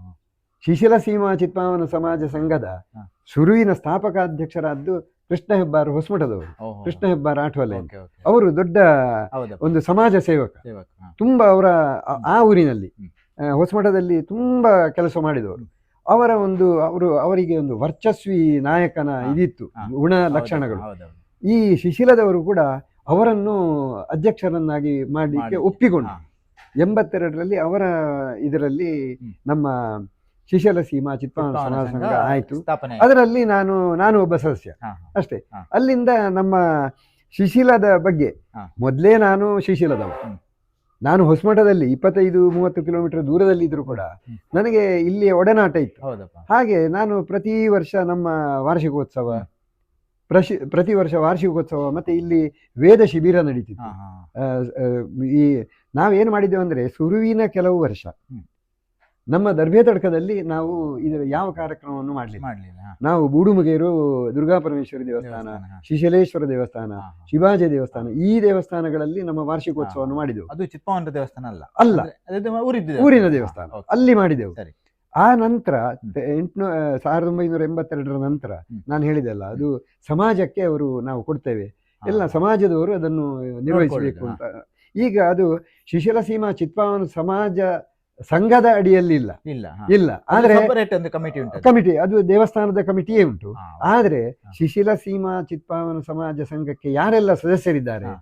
ಎಲ್ಲ ವಲಯಗಳ ಟ್ರಸ್ಟಿ. ಎಲ್ಲಾ ಸದಸ್ಯರು ಟ್ರಸ್ಟಿಗಳು, ಈ ದೇವಸ್ಥಾನದ members. ಹಾ. ಮೆಂಬರ್ಸ್, ಹಾ. ಸದಸ್ಯರು. ಸರಿ. ಮತ್ತೆ ವಲಯದಿಂದ ಹಾ. ಇಬ್ಬರನ್ನು ನಾವು ಹೌದಪ್ಪ. ಟ್ರಸ್ಟಿ ಅಂತ ಮಾಡಿ ಅದಕ್ಕೆ ಒಂದು ಬೇರೆ ಆಡಳಿತ ಸಮಿತಿ ಅಂತ ಹೌದಪ್ಪ. ಮಾಡಿಕೊಂಡಿದ್ದೇವೆ. ಹಾ, ಸರಿ, ಸರಿ. ಅಂತೂ ಈಗ ಇದರಲ್ಲೆಲ್ಲ ನಾನು ತೊಡಗಿಸಿಕೊಂಡೆ. ಹಾ, ಹಾ, ಹಾ. ಇದೇ ಹೊತ್ತಿನಲ್ಲಿ 94ರಲ್ಲಿ ಅಖಿಲ ಕರ್ನಾಟಕ ಚಿತ್ಪಾವನ ಸಮ್ಮೇಳನ ಅಂತ ಆಯ್ತು. ಸಮ್ಮೇಳನ, ಹಾ.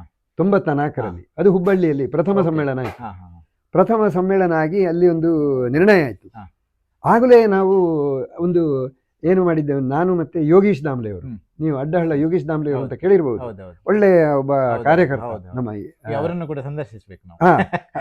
ಅವರು ಮತ್ತೆ ನಾವು ಸೇರಿ ಹಾ. ಒಂದು ಚಿತ್ಪಾವನರ ವಿಳಾಸದರ್ಶಿನಿ ಅಂತ ಹೌದು, ಒಂದು ಮಾಡಿದೆವು. correct.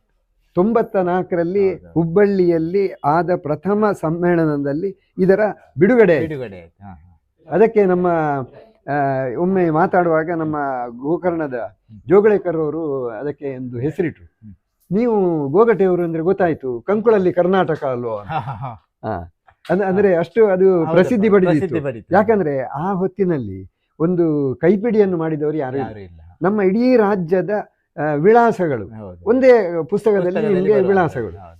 ಆಗ ಸ್ವಲ್ಪ ಸುಲಭವೂ ಇತ್ತು. ಹೌದಪ್ಪ, ಯಾಕಂದ್ರೆ ಹೌದು. ಎಲ್ಲ ನಮ್ಮ ಈ ದಕ್ಕ ಜಿಲ್ಲೆಯಲ್ಲಿ, ಹಾ. ಉಡುಪಿ ಜಿಲ್ಲೆಯಲ್ಲಿ ಹೌದು. ಎಲ್ಲರೂ ವಾಳ್ಯ ಹೌದು, ಅಂತ ಹೌದು, ಮಾಡಿಕೊಂಡು ಹೌದು. ಆ ಒಂದೇ ವಾಳ್ಯದ ಇದರಲ್ಲಿ Correct. ಒಂದೇ ಅಂಚೆ ಇದ್ರು ಅದರಲ್ಲಿ ಸುಲಭ ಇತ್ತು ಹೆಸರುಗಳನ್ನು ಹೌದು, ಹೌದು. ನಾವು ನಮೂದಿಸಿದ್ರೆ ಆಯ್ತು. ಬೆಂಗಳೂರಿನಲ್ಲೆಲ್ಲ ಹಾ, ಇದ್ದದ್ದು ನಾವು collect ಅಷ್ಟು ಇರ್ಲಿಲ್ಲ. ಮಾಡಿ- ಬೆಂಗಳೂರಿನದ್ದು ಕೂಡ ನಾವು ವಿದ್ ಫೋನ್ ನಂಬರ್ ಎಲ್ಲ ಹೌದು, ಆಗ ಹೌದು. ಮಾಡಿದ್ದೇವೆ. ಅಲ್ಲ, ಆಗ ಇತ್ತು. ಹೌದು. ಈಗ ಆದ್ರೆ ಈಗ ಸಾಧ್ಯ ಭಾರಿ ಇಲ್ಲ, ಕಷ್ಟ ಉಂಟು. ಬಹಳ ಕಷ್ಟ ಉಂಟು. ಸಾಧ್ಯ ಉಂಟು, ಅದೇ. ಸಾಧ್ಯ ಇಲ್ಲ ಅಂತ ಯಾವುದಿಲ್ಲ, ಆದ್ರೆ ಯಾವುದಿಲ್ಲ, ಕಷ್ಟ ಉಂಟು. ಅಲ್ಲ ಅಗತ್ಯವೂ ಇಲ್ಲ. ಹೌದು. ಮತ್ತೆ ಅದು ತುಂಬಾ ಲೆಂತಿ ಆಗ್ಬಹುದು. Lengthy ಯಾಕಂದ್ರೆ ಈಗ ನಮ್ಮ ಇವರೇ ಮಾಡೋದಿಲ್ಲ, ಯಾರು ನಮ್ಮ ಟೆಲಿಕಾಂ ನವರೇ ಹೌದೌದು. ಮೊದಲೆಲ್ಲ ಅವರೇ ಡೈರೆಕ್ಟರಿ ಮಾಡ್ತಿದ್ರು, ಅವರೇ ಹೌದು, ನಿಲ್ಲಿಸಿದ್ದಾರೆ. ಹೌದು, ಹೌದು. ಆದ್ರಿಂದ ಅದನ್ನು ನಾವು ಮಾಡಿದ್ದು 94ರಲ್ಲಿ ಆಯ್ತು. ಹಾ. 94ರಲ್ಲಿ ಒಂದು ನಿರ್ಣಯ ಆಯ್ತು, ಏನಂದ್ರೆ ಪ್ರತಿ 2 ವರ್ಷಕ್ಕೊಮ್ಮೆ ಅಖಿಲ ಕರ್ನಾಟಕ ಮಟ್ಟದ ಸಮ್ಮೇಳನ ಆಗಬೇಕು ಅಂತ.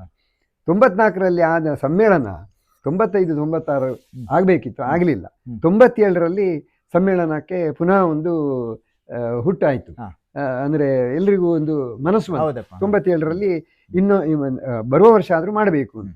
ಆಗ ಚಿತ್ಪಾವನ ಅಖಿಲ ಕರ್ನಾಟಕ ಚಿತ್ಪಾವನ ಸಮ್ಮೇಳನದ ಅಧ್ಯಕ್ಷರಾಗಿದ್ದವರು ಬಾಲಚಂದ್ರ ಡೋಂಗ್ರೆ ಅವರು. ಹಾ, ಹಾ. ಅವರು ನಮ್ಮ ಊರಿಗೆ ಬಂದರು. ಹಾ. ನಮ್ಮ ಊರಿಗೆ ಬಂದು ದರ್ಬೇತಡ್ಕ ದೇವಸ್ಥಾನದಲ್ಲಿ ಒಂದು ಇದು ಏನು ಪ್ರಾರಂಭಿಕ ಒಂದು ಹಾ. ಸಭೆಯನ್ನು ಮಾಡಿದರು. Okay. ಈ ವರ್ಷ ನಾವು ಎಲ್ಲಿ ಮಾಡುವ ಅಂತ. ಅದೇ ಯಾವ ಒಂದು ಘಟಕದವರು ಕೂಡ ಒಪ್ಪಿಕೊಳ್ಳಿಕ್ಕೆ ರೆಡಿ ಇರಲಿಲ್ಲ. ಜವಾಬ್ದಾರಿ ಹೌದು. ಒಂದು ಅದು ಹುಬ್ಬಳ್ಳಿಯಲ್ಲಿ ಆಗಿತ್ತು, ಹಾ. ಇನ್ನು ಬೆಂಗಳೂರು ಅಥವಾ ಮೈಸೂರು ಈ ಕಡೆ ಎಲ್ಲ ಆಗಬೇಕಿತ್ತು, ಆದರೆ ಯಾರೂ ಒಪ್ಪಿಕೊಳ್ಳಿಲ್ಲ. ಆಗ ಬಾಲಚಂದ್ರ ಡೋಂಗ್ರೆ ಅವರು ಹೇಳಿದರು, ಗೋಗಟೆಯವರೇ, ನಿಮ್ಮ ನಾನು 82ರಿಂದ ನೋಡ್ತಾ ಇದ್ದೇನೆ, ನಿಮ್ಮ ಒಂದು ಶಿಶಿಲ ಸೀಮಾ ಚಿತ್ಪಾವನ ಸಮಾಜ ಸಂಘ ಹೇಳುವಂಥದ್ದು ಪ್ರತಿ ವರ್ಷವೂ ಅದು ಸಣ್ಣ ಮಟ್ಟಲ್ಲಿ ಇರಲಿ ಹೇಗೂ ಇರಲಿ ಒಂದು ವಾರ್ಷಿಕೋತ್ಸವವನ್ನು ಅಂತ ನೀವು ಮಾಡ್ತೀರಿ. ಅದರಲ್ಲಿ ಒಂದು ಸಮಾಜದ ವಟುಗಳಿಗೆ ಉಚಿತವಾದ ಇದು ಏನು ಬ್ರಹ್ಮೋಪದೇಶವನ್ನು ಮಾಡ್ತೀರಿ, ದೇವರಿಗೊಂದು ಸೇವೆ ಮಾಡ್ತೀರಿ, ಆಮೇಲೆ ಒಂದು ವೇದ ಶಿಬಿರವನ್ನು ಅಂತೆಲ್ಲ ಮಾಡ್ತೀರಿ. ಇದೆಲ್ಲ ಕಾರ್ಯಕ್ರಮಗಳನ್ನು ನೀವು ಅಚ್ಚುಕಟ್ಟಾಗಿ ಮಾಡ್ತೀರಿ.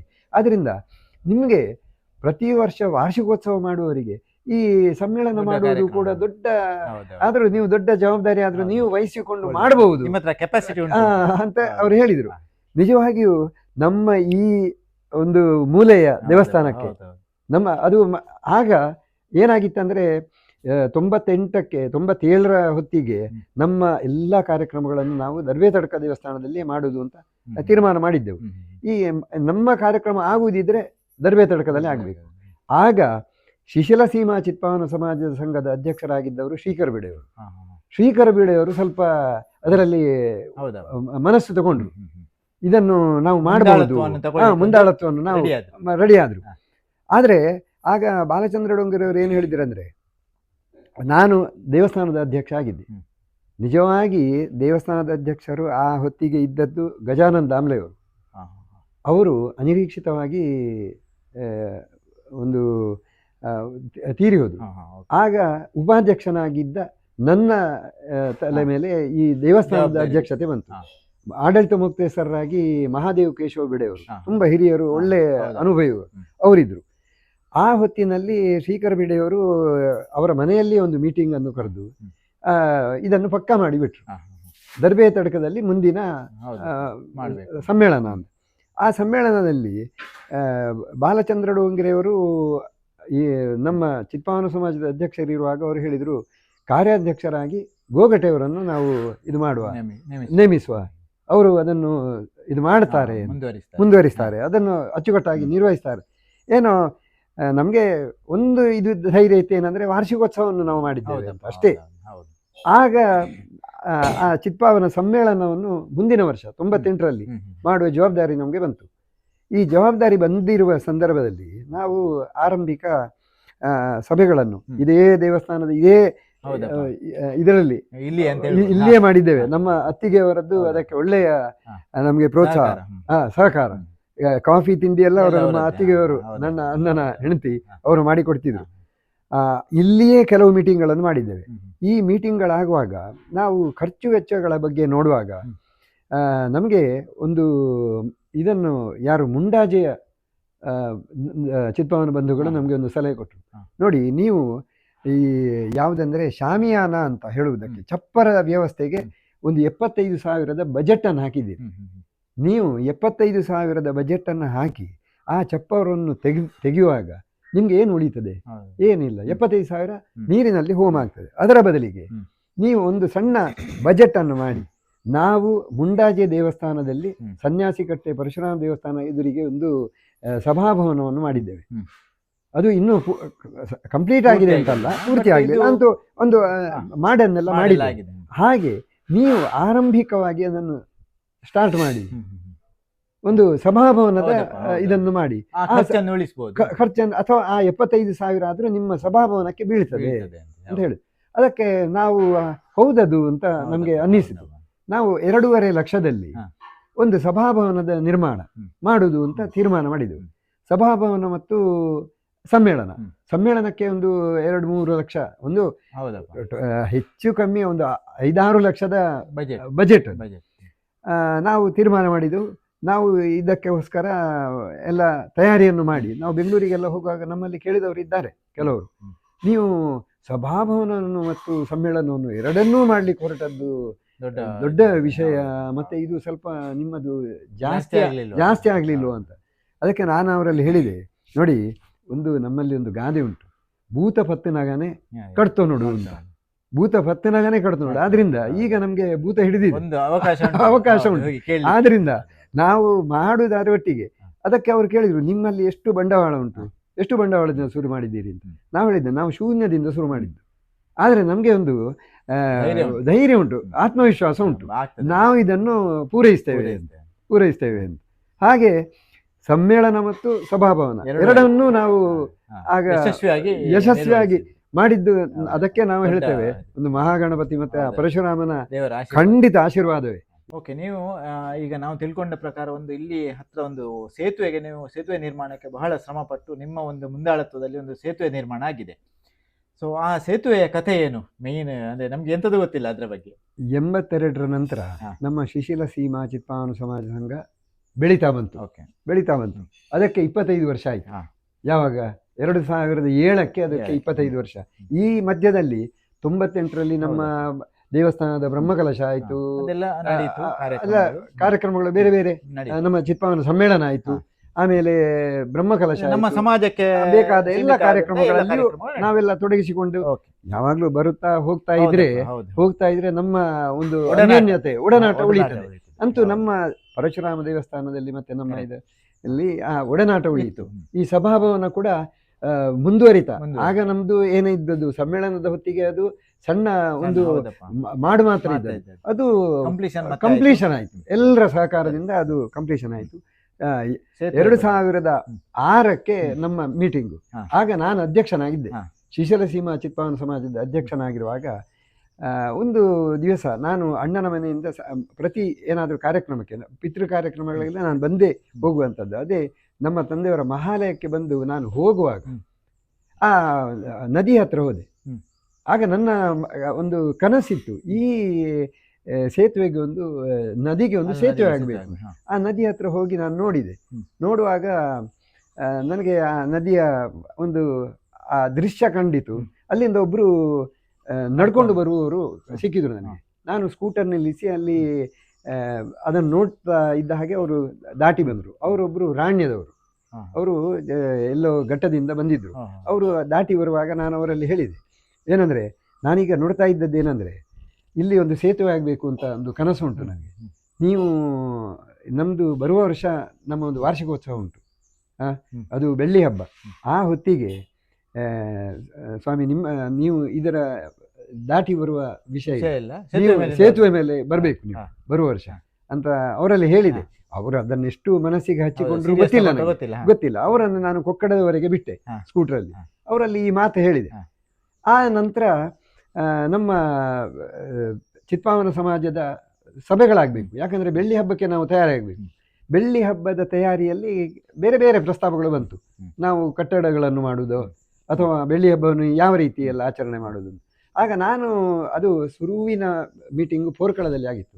ಆಗಲೇ ನಾನು ಹೇಳಿದೆ, ಪೋರ್ಕಳ ಗಂಗಾಧರ್ ಮೇಂದಳವರು, ಅವರು ಕೂಡ ಚಿತ್ಪಾವನ ಸಮಾಜದಲ್ಲಿ ಒಳ್ಳೆ ತೊಡಗಿಸಿಕೊಂಡವರು, ಅಧ್ಯಕ್ಷರಾಗಿದ್ದರು. ಅವರ ಮನೆಯಲ್ಲಿ ಆದ ಮೀಟಿಂಗಲ್ಲಿ ನಾನು ಹೇಳಿದೆ, ನನ್ನ ಕನಸೇನಿರುವುದಂದರೆ ಒಂದು ಸೇತುವೆಯನ್ನು ಮಾಡಬಹುದು.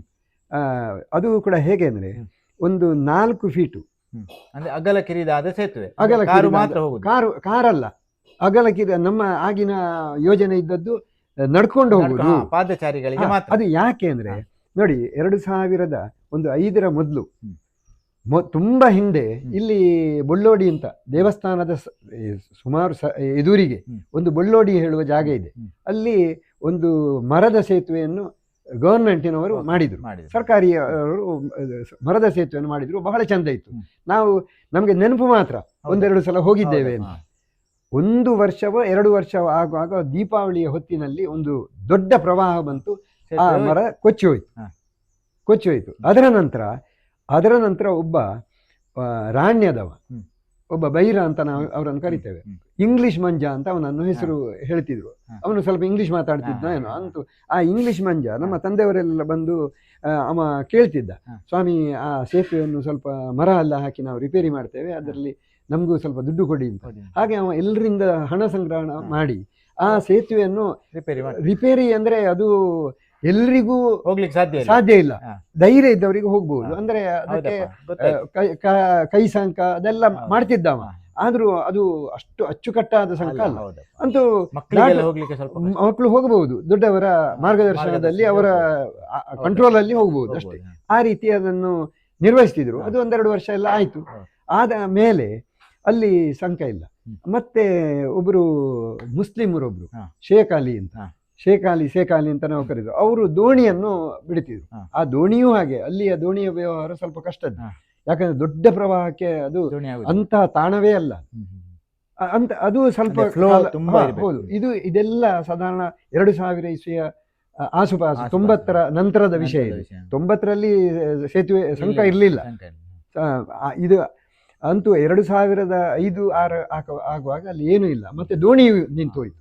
ಯಾಕಂದ್ರೆ ಆ ಶೇಖ್ ನದಿ ಯಾವುದು? ಕಪಿಲಾ ನದಿಗೆ ಈ ಸೇತುವೆ ಇಲ್ಲ ಅಂತ ಹೇಳುವ ಒಂದು ಅದಕ್ಕೆ ನಾವು ಅದೊಂದು ಯೋಜನೆ ಹಾಕಿದೆವು. ಅಂದ್ರೆ 4 ಫೀಟು ಇದನ್ನು ಏನು ಅಗಲ 4 ಫೀಟ್ ನಡ್ಕೊಂಡು ಹೋಗ್ಬಹುದು, ಅಥವಾ ದ್ವಿಚಕ್ರ ಹೋಗ್ಬೋದು. ಅಷ್ಟು ಮಾಡುವ ಒಂದು 10 ಲಕ್ಷದ ಯೋಜನೆಯಲ್ಲಿ ಮಾಡುವ 10 ಲಕ್ಷವನ್ನು ಮಾಡಬಹುದು. ಯಾಕಂದ್ರೆ ನಮ್ಗೆ ಇದು ಧೈರ್ಯ ಹೇಗೆ ಅಂದ್ರೆ, ನಾವು ಕೆಲವು ದೇವಸ್ಥಾನಗಳ ಬ್ರಹ್ಮಕಲಶವನ್ನು ನೋಡಿದ್ದೇವೆ. ಅದಕ್ಕೆಲ್ಲ ಖರ್ಚು ಎಷ್ಟು ಅಂದ್ರೆ ಆಗಲೇ 35 ಲಕ್ಷ. ಆ 35 ಲಕ್ಷದಲ್ಲಿ ಜನರಿಗೆ ಒಂದು ದೇವಸ್ಥಾನಕ್ಕೆ ಕೊಡ್ಲಿಕ್ಕೆ ಆಗ್ತದೆ ಅಂತ ಆದ್ರೆ ಇದಕ್ಕೆ ಖಂಡಿತ ಸೇತುವೆಗೆ ಯಾಕೆ ನಮ್ಗೆ ಕೊಡ್ಲಿಕ್ಕೆ ಆಗುದಿಲ್ಲ? ಹೌದು, ಆದ್ರೆ ಮಾಡಬಹುದು ಅಂತ ಹೇಳಿ ನಮ್ಮ ಮೀಟಿಂಗ್ಗಳಲ್ಲಿ ಪರ ವಿರೋಧ ಸುಮಾರು ಚರ್ಚೆ ಎಲ್ಲ ಆಗಿದೆ. ಯಾಕಂದ್ರೆ ಇದು ಚರ್ಚೆಗಳಾಗುದು ಒಳ್ಳೇದು. ಇದು ಈಗ ಆಚೆ ಮತ್ತೆ ಈಚೆಯ ಊರುಗಳಲ್ಲಿ ಎಷ್ಟು ನಿಮ್ಗೆ ಬೆನಿಫಿಟ್ ಆಗ್ತಿತ್ತು ಇದು ಸೇತುವೆ ಆಗಿ? ಅಂದ್ರೆ ಈಗ ಉದಾಹರಣೆಗೆ ಸೇತುವೆ ಇಲ್ಲದಿದ್ರೆ ವಾಹನ ಬರ್ಲಿಕ್ಕೆ ಎಷ್ಟು ದೂರ ಸೇತುವೆ ಇಲ್ಲದಿದ್ರೆ ಅಂದ್ರೆ ಆ ಸೇತುವೆ ಬೇಕು ಅಂತ ಯಾಕೆ ನಿಮ್ಗೆ ಅನ್ನಿಸಿದ್ದು? ಯಾಕಂದ್ರೆ ಮುಖ್ಯವಾಗಿ ನಮ್ಗೆ ಪರಶುರಾಮನ ಕ್ಷೇತ್ರಕ್ಕೆ ದೇವಸ್ಥಾನಕ್ಕೆ ಹೋಗ್ಲಿ, ನಮ್ಗೆ ದೇವಸ್ಥಾನಕ್ಕೆ ಬೇರೆ ಯಾವುದು ಇಲ್ಲದಿದ್ರೆ ನಾವು ಕೊಕ್ಕಡದಿಂದ ಹೊರಟವರು ಅಲ್ಲಿ ಧರ್ಮಸ್ಥಳ ಕ್ರಾಸ್ ಅಂತ ಇದೆ, ಅಲ್ಲಿ ಧರ್ಮಸ್ಥಳದ ಆಚೆ ಹೋಗಿ ಆರ್ಪಿಕಲ್ಲಿನಲ್ಲಿ ಸೇತುವೆಯನ್ನು, ಇದೇ ಕಪಿಲಾ ನದಿಗೆ ಸೇತುವೆಯನ್ನು ದಾಟಿ ಆ ಮೂಲಕ ಇಲ್ಲಿಗೆ ಬರ್ಲಿಕ್ಕೆ ಒಂದು 7-8 ಕಿಲೋಮೀಟರ್ ದೂರ. ಇಲ್ಲಿ ನಾವು ಕೈ ಕೊಟ್ಟ ಹಾಗೆ, ನಮ್ಮ ದೇವಸ್ಥಾನಕ್ಕೆ ಕೈ ಕೊಟ್ಟ ಹಾಗೆ. ಮತ್ತೆ ಮತ್ತೊಂದೇನಂದ್ರೆ, ಇಲ್ಲಿಂದ ನೀವು ಯಾವುದೇ ವೆಹಿಕಲ್ ಅಲ್ಲಿ ಅಥವಾ ನೀವು ಇದರಲ್ಲಿ ನಡ್ಕೊಂಡು ಹೋಗುದಾದ್ರು ನಿಮ್ಗೆ ಸೇತುವೆ ಆ ಕಡೆ ಮತ್ತೆ ಈ ಕಡೆಗೆ ಹೆಚ್ಚು ನಡೆಯುವ ಅಗತ್ಯ ಇಲ್ಲ. ನೀವು ಬೊಳ್ಳೋಡಿಯಲ್ಲಿ ಇದ್ದ ಸೇತುವೆಗೆ ಹೋಗ್ಬೇಕಿದ್ರೆ 1 ಕಿಲೋಮೀಟರ್ ಹೆಚ್ಚು ಕಮ್ಮಿ ನಡಿಬೇಕು. ನಮ್ಮ ಈ ರಸ್ತೆಯಿಂದ ಶಿಶಿಲ ಕೊಕ್ಕಡ ರಸ್ತೆಯಿಂದ ನೀವು 1 ಕಿಲೋಮೀಟರ್ ನಡಿಬೇಕು. ಅಷ್ಟು ದೂರ ನಿಮ್ಮ ಕಟ್ಟುಗಳನ್ನೆಲ್ಲ ಹಿಡ್ಕೊಂಡು ನಡಿಬೇಕು. ಆದ್ರಿಂದ ಇದು ನಮ್ಮದು ಮತ್ತೆ ಈ ಸಲ ನಡ್ಕೊಂಡು ಹೋಗುದೇ ಒಂದೇ ಒಂದು ಇದಲ್ಲ, ದ್ವಿಚಕ್ರ ಅಂತ ಹೋಗ್ಲೇಬೇಕು. ಈ ಯೋಜನೆಯನ್ನು ನಾವು ಆರಂಭ ಮಾಡಿದೆವು. ಆದ್ರೆ ನಮ್ಗೆ ಮುಂಡಾಜೆಯ ಶ್ರೀಧರ್ ಬೇಡೆಯವರು, ಅವರು ನಾವು ಎಲ್ಲರನ್ನೂ ಇದರಲ್ಲಿ ತೊಡಗಿಸಿ ಎಲ್ಲರನ್ನೂ ಸೇರಿಸಿದ್ದೇವೆ ನಮ್ಮೊಟ್ಟಿಗೆ. ನೀವೆಲ್ಲರೂ ನಮ್ಮೊಟ್ಟಿಗೆ ಸೇರಿದ್ರು. ಶ್ರೀಧರ್ ಬೇಡೆಯವರು ಒಂದು ಮಾತು ಹೇಳಿದ್ರು, ಗೋಗಟೆಯವರೇ, ನೀವು ಹೇಗೂ ಸೇತುವೆಯನ್ನು ಮಾಡ್ತೀರಿ, ಆದರೆ 4 ಫೀಟಿನ ಸೇತುವೆಯಲ್ಲಿ ನೀವು ಒಬ್ಬ ಹುಷಾರಿಲ್ಲದವನನ್ನು, ಒಂದು ಗರ್ಭಿಣಿ ಸ್ತ್ರೀಯನ್ನು ಹೇಗೆ ಕರ್ಕೊಂಡು ಹೋಗ್ತೀರಿ? ಆದ್ರಿಂದ ನಮ್ಮ ಅಲ್ಲಿ ಒಂದು ಬಲ್ಲಾರಕಪ್ಪು ಅಂತ ಅಲ್ಲಿ ಮುಂಡಾಜೆಯಲ್ಲಿ ಒಂದು ಸೇತುವೆ ಇದೆ, ಆ ರೀತಿ ಒಂದು 8 ಫೀಟಿನ ಸೇತುವೆಯನ್ನಾದ್ರೂ ಮಾಡಿ. ಆ ಯೋಜನೆ ನಮ್ಗೆ ಹೌದು ಅಂತ ಅನ್ನಿಸ್ತದೆ. ಯಾಕಂದ್ರೆ ಹೌದು, ಸ್ವಲ್ಪ ಯಾವುದೇ ಒಳ್ಳೆಯ ಒಂದು ಸಲಹೆ ಬಂದ್ರೆ ನಾವು ತಗೊಳ್ಳೇವೆ. ಸರಿ, ನಮ್ಮ ಎಸ್ಟಿಮೇಟ್ ಮಾತ್ರ 10 ಲಕ್ಷದಿಂದ ಒಮ್ಮೆಲೆ 25 ಲಕ್ಷಕ್ಕೆ ಹೋಯ್ತು. ಆದ್ರೂ ಅದು ಆಗ್ಬಹುದು ಅಂತ. ಯಾಕಂದ್ರೆ ನಮ್ಮದು ಮತ್ತೆ ಹೇಗಂದ್ರೆ ಈ ಬ್ರಹ್ಮಕಲಶಗಳಿಗೆಲ್ಲ ನಾವು ಹಿಂದೂ ಸಮಾಜದವರಿಂದ ಮಾತ್ರ ಮಾತ್ರ ಹೌದು ನಾವು Correct. ವಂತಿಗೆಯನ್ನು ಹೌದು. ಸ್ವೀಕರಿಸುವುದು. ಇಲ್ಲಿ ಎಲ್ರು ಇದು ಎಲ್ಲರೂ ಕೊಡ್ಬೋದು. ಹೌದು ಯಾವನೇ ಒಬ್ಬ ಹೌದು ಅಲ್ಲಿ ನಿಮ್ಗೆ ಮನುಷ್ಯನಾದವ ಯಾವುದೇ ಇದಕ್ಕೆ ಜಾತಿ ಇದ್ರದ್ದೇನು ಯಾವುದೂ ಇಲ್ಲ. ಭಾರತೀಯ ನಮಗೆ ಸಹ. ಆಲೋಚನೆ ಹೇಗೆಂದ್ರೆ ನಮ್ಮಲ್ಲಿ 125 ಕೋಟಿ ಜನಸಂಖ್ಯೆ, ಜನಸಂಖ್ಯೆ ಒಬ್ಬೊಬ್ಬ ಒಂದೊಂದು ರೂಪಾಯಿ ಕೊಟ್ಟರು 125 ಕೋಟಿ ಆಗ್ತದೆ. ಹೌದು. ಹಾಗಿದ್ರೆ ಇದಕ್ಕೊಂದು 25 ಲಕ್ಷ ಆಗುವುದು ದೊಡ್ಡ ಏನು ವಿಷಯ ದೊಡ್ಡ ವಿಷಯ ಅಲ್ಲ. ಹೌದು, ನಾವು ಎಷ್ಟು ಅದನ್ನು ಹೌದು. ಸಂಗ್ರಹ ಮಾಡ್ಲಿಕ್ಕೆ ಹೋಗ್ತೇವೆ ಹೇಳುವಂಥದ್ದು ಹೋಗ್ತೇವೆ, ಇರೋದು. ಹೌದು. ನಮ್ಮ ತೊಡಗಿಸುವಿಕೆ ಎಷ್ಟು ಹೌದು, ಅಂತ. ಹೌದು. ಆದ್ರಿಂದ ಬಹಳಷ್ಟು ಪರ ವಿರೋಧದ್ದು ಎಲ್ಲ ಬಂದದ್ದು ಯಾಕಂದ್ರೆ ಮುಂಜಾಗ್ರತೆಗೋಸ್ಕರ ಹೌದಪ್ಪ, ಹೌದೌದು. ಎಲ್ಲರೂ ಅಂದ್ರೆ ಶುರು ಮಾಡಿ ಅಂತೂ ಹಂತದಲ್ಲಿ ಎಲ್ಲಾದ್ರೂ ನಿಂತ್ರೆ ನಿಂತ್ರೆ ಮರ್ಯಾದೆ ಅಂದ್ರೆ ಪ್ರಶ್ನೆ ಇದರ ಮೊದಲು ಒಂದು ಸಲ ಒಂದು ಪ್ರಯತ್ನ ಆಗಿತ್ತಂತೆ. ಅದೇ ಅರ್ಧದಲ್ಲಿ ನಿಂತಿದೆ ಅಂತ ಅದು ಹೇಳುವ ಅನುಭವದಲ್ಲಿ ಒಂದು ಎಲ್ರು ಅನುಭವದಲ್ಲಿ ಅಂದ್ರೆ ಇಂಟೆನ್ಷನಲ್ ನೀವು ಮಾಡಬಾರ್ದು ಅಂತ ಅಲ್ಲ ಅಲ್ಲ ಜಾಗ್ರತೆ ಮಾಡಿ ಜಾಗ್ರತೆ ಮಾಡಿ. ಅಂತೂ ನಮಗೆ ಒಂದು ಹುಮ್ಮನಸ್ಸು, ಹೌದು. ನಾವು ಸಭಾಭವನವನ್ನು ಮಾಡಿದ್ದೇವೆ, ಸಮ್ಮೇಳನವನ್ನು ಮಾಡಿದ್ದೇವೆ. ಆದ್ರಿಂದ ಇದನ್ನು ಕೂಡ ಹೌದು ಮಾಡ್ಬೋದು ಅಂತ ಹೇಳಿ ಅದರ ಮಧ್ಯದಲ್ಲಿ ನಮ್ಮ ಪರಶುರಾಮ ದೇವಸ್ಥಾನಕ್ಕೆ ಒಂದು ಆಸ್ತಿಯನ್ನು ತಗೊಂಡಿದ್ದೇವೆ. ಓಹೋ ಒಂದು ಆಸ್ತಿಯನ್ನು Okay. ತಗೊಳ್ಲಿಕ್ಕೂ ಅದನ್ನೂ ನಾವು ಧನ ಸಂಗ್ರಹದ ಮೂಲಕವೇ ತಗೊಂಡದ್ದು. ಒಬ್ಬೊಬ್ಬರ ಎಲ್ಲ ನಿಮ್ಮ ಅನುಭವ ಅನುಭವ ಇದ್ದ ಕಾರಣ ಕಾನ್ಫಿಡೆನ್ಸ್ ಒಂದು ಹೌದು ಆತ್ಮವಿಶ್ವಾಸ ಇತ್ತು ನಮಗೆ. ಇದನ್ನು ಖಂಡಿತ ಮಾಡ್ತೇವೆ ಅಂತ. ಆದ್ರಿಂದ ಇದನ್ನು ನಾವು 2000 ಅದು ಹೇಗೆ ಆಗಿದೆ ಅಂದ್ರೆ ನಾವು 2006 ಒಂದು ಸೆಪ್ಟೆಂಬರ್ ಅಲ್ಲಿ ಇದನ್ನು ಪ್ರಥಮ ಮೀಟಿಂಗ್ ಮಾಡಿದರೆ ಡಿಸೆಂಬರ್ 26ಕ್ಕೆ ನಮ್ಮ ಡಿಸೆಂಬರ್ 25 ಕ್ರಿಶ್ಚಿಯನ್ ಆ ದಿವಸ ಕ್ರಿಸ್ಮಸ್ ಡೇ, ಆ ದಿವಸ ನಮ್ಮದು ಶಂಕುಸ್ಥಾಪನೆ. ಆ ದಿವಸ ನಾವು ಗುರುಗಳನ್ನು ಕರೆದಿದ್ದೇವೆ, ಒಬ್ಬ ಮುಸಲ್ಮಾನ ಬಂಧುವನ್ನೂ ಕರೆದಿದ್ದೇವೆ, ನಮ್ಮ ಸ್ವಾಮಿಗಳನ್ನು ಕರೆದಿದ್ದೇವೆ. ಅವರನ್ನೆಲ್ಲ ಕರೆದು ಒಂದು ಶಂಕುಸ್ಥಾಪನೆಯನ್ನು ಮಾಡಿದೆವು. ಆಮೇಲೆ ಆ ದಿವಸ ಶಂಕುಸ್ಥಾಪನೆಯ ದಿವಸವೇ ಮುಂದಿನ ಏಪ್ರಿಲ್ 22ಕ್ಕೆ ನಮ್ಮದು ಲೋಕಾರ್ಪಣೆ ಆಗ್ಬೇಕು ಹೇಳುವ ಹೌದು ಧ್ಯೇಯ. ಅಂದ್ರೆ ನಮ್ಮ ಬೆಳ್ಳಿ ಹಬ್ಬವೇ ಆಗ. ಆ ಬೆಳ್ಳಿ ಹಬ್ಬ ಹೇಳುವಂಥದ್ದು ಸೇತುವೆಯ ಲೋಕಾರ್ಪಣೆಯೊಂದಿಗೆ ಆಗ್ಬೇಕು ಹೇಳುವ ಆ ಒಂದು ಸಂಕಲ್ಪವನ್ನು ಇಟ್ಟುಕೊಂಡು ನಾವು ಅದನ್ನು ಆರಂಭಿಸಿದ್ವಿ. ಇದಕ್ಕೆ ನಾವು ಮಾಸ್ಟರ್ ಪ್ಲಾನರಿ ಅಂತ ಪುತ್ತೂರು, ಹೌದು ಕೇಳಿದ್ದೇನೆ, ಮಾಸ್ಟರ್ ಪ್ಲಾನರಿಯ SK ಆನಂದರು ನಮಗೆ ಹಿಂದಿನಿಂದ ಅವರು, ನಾವು ಹೈಸ್ಕೂಲ್ನ ಹೋಗ್ತಾ ಇರುವಾಗ ಕೂಡ ನನ್ನಿಂದ ಸೀನಿಯರ್ ಇದ್ರು. ಅಂತೂ ನಮ್ಮ ಸ್ನೇಹಿತರು ಅವರು. ಅವರದ್ದೊಂದು ನಮಗೆ ಅವರು ಇಂಜಿನಿಯರ್. ಅವರಲ್ಲಿ ಕೇಳಿದೆವು. ಅವರು ಹೇಳಿದರು, ನಾವು ನೋಡಿ ಗೋಗಟೆಯವರೇ, ನಾನು 40 ಫೀಟಿನ ತೋಡಿಗೆ ಸೇತುವೆ ಮಾಡಿದ್ದೇನೆ, ನೀವು 300 ಫೀಟಿನ ಹೊಳೆಗೆ ನದಿಗೆ ಸೇತುವೆ ಅಂತ ಹೇಳ್ತೀರಿ. ಆದ್ರೂ ಒಂದು ಚಾಲೆಂಜ್, ನಾನು ತಗೊಳ್ತೇನೆ ಇದನ್ನು, ನೋಡುವ, ನೀವು ಇಷ್ಟು ಹುಮ್ಮಸ್ಸಲ್ಲಿರುವಾಗ ನಾವು ಒಂದು ಹುಮ್ಮಸ್ಸು ತೋರಿಸ್ತೇವೆ ಅಂತ ಹೇಳಿ ಅವರು ಒಪ್ಪಿಕೊಂಡ್ರು. ಆಮೇಲೆ ಅದೇ ನಮಗೆ ಇದಕ್ಕೆ ಪರ್ಮಿಷನ್ ಇದ್ದ ವಿಷಯ ಎಲ್ಲ ನಮಗೆ ಗೊತ್ತಿರಲಿಲ್ಲ. ನಾನು ನಮ್ಮ ಒಬ್ಬ ಕುಡ್ಗಿ ಎಂಟರ್ಪ್ರೈಸಸ್ ಅಂತ ಪುತ್ತೂರಿನಲ್ಲಿ ಒಬ್ಬರು ಸಿಮೆಂಟಿನ ಡೀಲರ್ ಇದ್ದಾರೆ. ಅವರು ನಮ್ಮ ಒಳ್ಳೆಯ ಸ್ನೇಹಿತರು. ಅವರು ಹಿಂದೆ ಕೂಡ ನಮಗೆ ಸಭಾಭವನದ ಹೊತ್ತಲ್ಲಿ ರ್ಯಾಂಕೋ ಶೀಟ್ಗಳನ್ನೆಲ್ಲ ನಮಗೆ ಸರಬರಾಜು ಮಾಡಿದವರು ಅವರು. ಅವರಲ್ಲಿ ಹೋಗಿ ಹೇಳಿದ್ದಕ್ಕೆ ಅವ್ರು ಹೇಳಿದರು, ಗೋಗಟೆಯವರೇ, ನಿಮಗೆ ಹುಮ್ಮಸ್ಸುಂಟು, ನೀವು ದುಡ್ಡು ಮಾಡ್ತೀರಿ, ಆದರೆ ನಿಮಗೆ ಪರ್ಮಿಷನ್ ಸಿಗೋದೇ ಕಷ್ಟ. ಇದಕ್ಕೆ ಗೌರ್ಮೆಂಟ್ PWD ಬೇರೆ ಬೇರೆ ಇಲಾಖೆಗಳ ಪರ್ಮಿಷನ್ ಆಗಬೇಕು ನಿಮಗೆ. ಅದಕ್ಕೆ NOCಗಳು, ಫಾರೆಸ್ಟು, ಅದು ಇದೆಲ್ಲ ನಿಮಗೆ ಅದು ತುಂಬ ಕಷ್ಟ ಆಗ್ಬಹುದು ಅಂತ ಹೇಳಿದರು. ಅವರು ಹೇಳಿದರು, ಇರಬಹುದು ಅಂತ ಹೇಳಿದೆ ನಾನು. ಹೌದು ಇರಬಹುದು, ಅದನ್ನು ನೋಡ್ತೇವೆ ನಾವು ಅಂತ. ಮುಂದಿನ ದಿವಸಗಳಲ್ಲಿ ನಮಗೆ ಶಕುಂತಲಾ ಶೆಟ್ರು ಅಂತ ನೀವು ಕೇಳಿರ್ಬಹುದು. ಅವರು ಆಮೇಲೆ ಪುತ್ತೂರಿನ MLA ಆಗಿದ್ರು. ಅವರು ಜಿಲ್ಲಾ ಪಂಚಾಯತ್ ಸದಸ್ಯರಾಗಿ ನಮ್ಮ ನೆಲ್ಯಾಡಿ ವಲಯಕ್ಕೆ ಇದ್ರು. ಅವರಲ್ಲಿ ಹೇಳಿದೆ, ಶಕುವಕ್ಕ, ಈಗ ನಮಗೆ ಈಗ ಪರ್ಮಿಷನ್ ಒಂದು ಮಾಡಿಸಿಕೊಡ್ಬೇಕು. ಐಕ್ದಾಯ್ತ ಪರ್ಮಿಷನ್ ಅವು ನಿಕ್ಲನ ಪಂಚಾಯತ್ ದೇತೊಂಡ್ಲೆ ಅವು ಯಾರು ಐಕ್ ಬೇತೆ ಮಲ್ಲ ಪರ್ಮಿಷನ್ ದಾಲ ಇಜ್ಜಿ ಪಂಚಾಯತ್ ಕೊಂಚ ಅರ್ಜಿ ಕೊರಲೆ ಶುರು ಮಲ್ಪಲೆ ನಿಕ್ಲೆ ಬುಕ್ಕ ದಾಯ್ತ ಅಂಟ್ಲ ಇಂಕ್ಲೋ ತೂಕ ಅಷ್ಟೊಂದು ಕಾನ್ಫಿಡೆನ್ಸ್ ಅನ್ನು ಅವರು ಹೇಳಿದ್ರು. ಹಾಗೆ ಅವರು ಒಂದು ಹೇಳಿದ್ರು. ಆಮೇಲೆ ಅಲ್ಲಿ ಅಪ್ರೋಚಿಂಗ್ ರೋಡ್ ಒಂದು ಅದು ಕೂಡ ಅಲ್ಲಿ ಫಾರೆಸ್ಟಿನ ಬಫರ್ ಏರಿಯಾ ಹೀಗೇನೋ ಬರ್ತಿತ್ತು.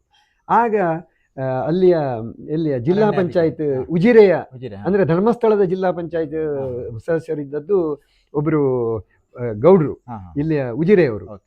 ಈಗ ನನಗೆ ಹೆಸರು ನೆನಪು ಬರೋದಿಲ್ಲ. ಅಂತೂ ಆ ಗೌಡ್ರು ಹೇಳಿದ್ರು, ನೀವು ಶುರು ಮಾಡಿ ಸ್ವಾಮಿ, ಯಾಕೆಂದ್ರೆ ಮತ್ತೆಲ್ಲ ನಾವು ನೋಡಿಕೊಳ್ತೇವೆ, ನೀವು ಶುರು ಮಾಡಿ, ಆ ಅಪ್ರೋಚಿಂಗ್ ರೋಡಿನ ಬಗ್ಗೆ ಎಲ್ಲ ನಾವು ನೋಡಿಕೊಳ್ತೇವೆ, ನೀವು ಶುರು ಮಾಡಿ, ಏನಾಗುದಿಲ್ಲ ಅಂತ ಅವರು ಹೇಳಿದ್ರು.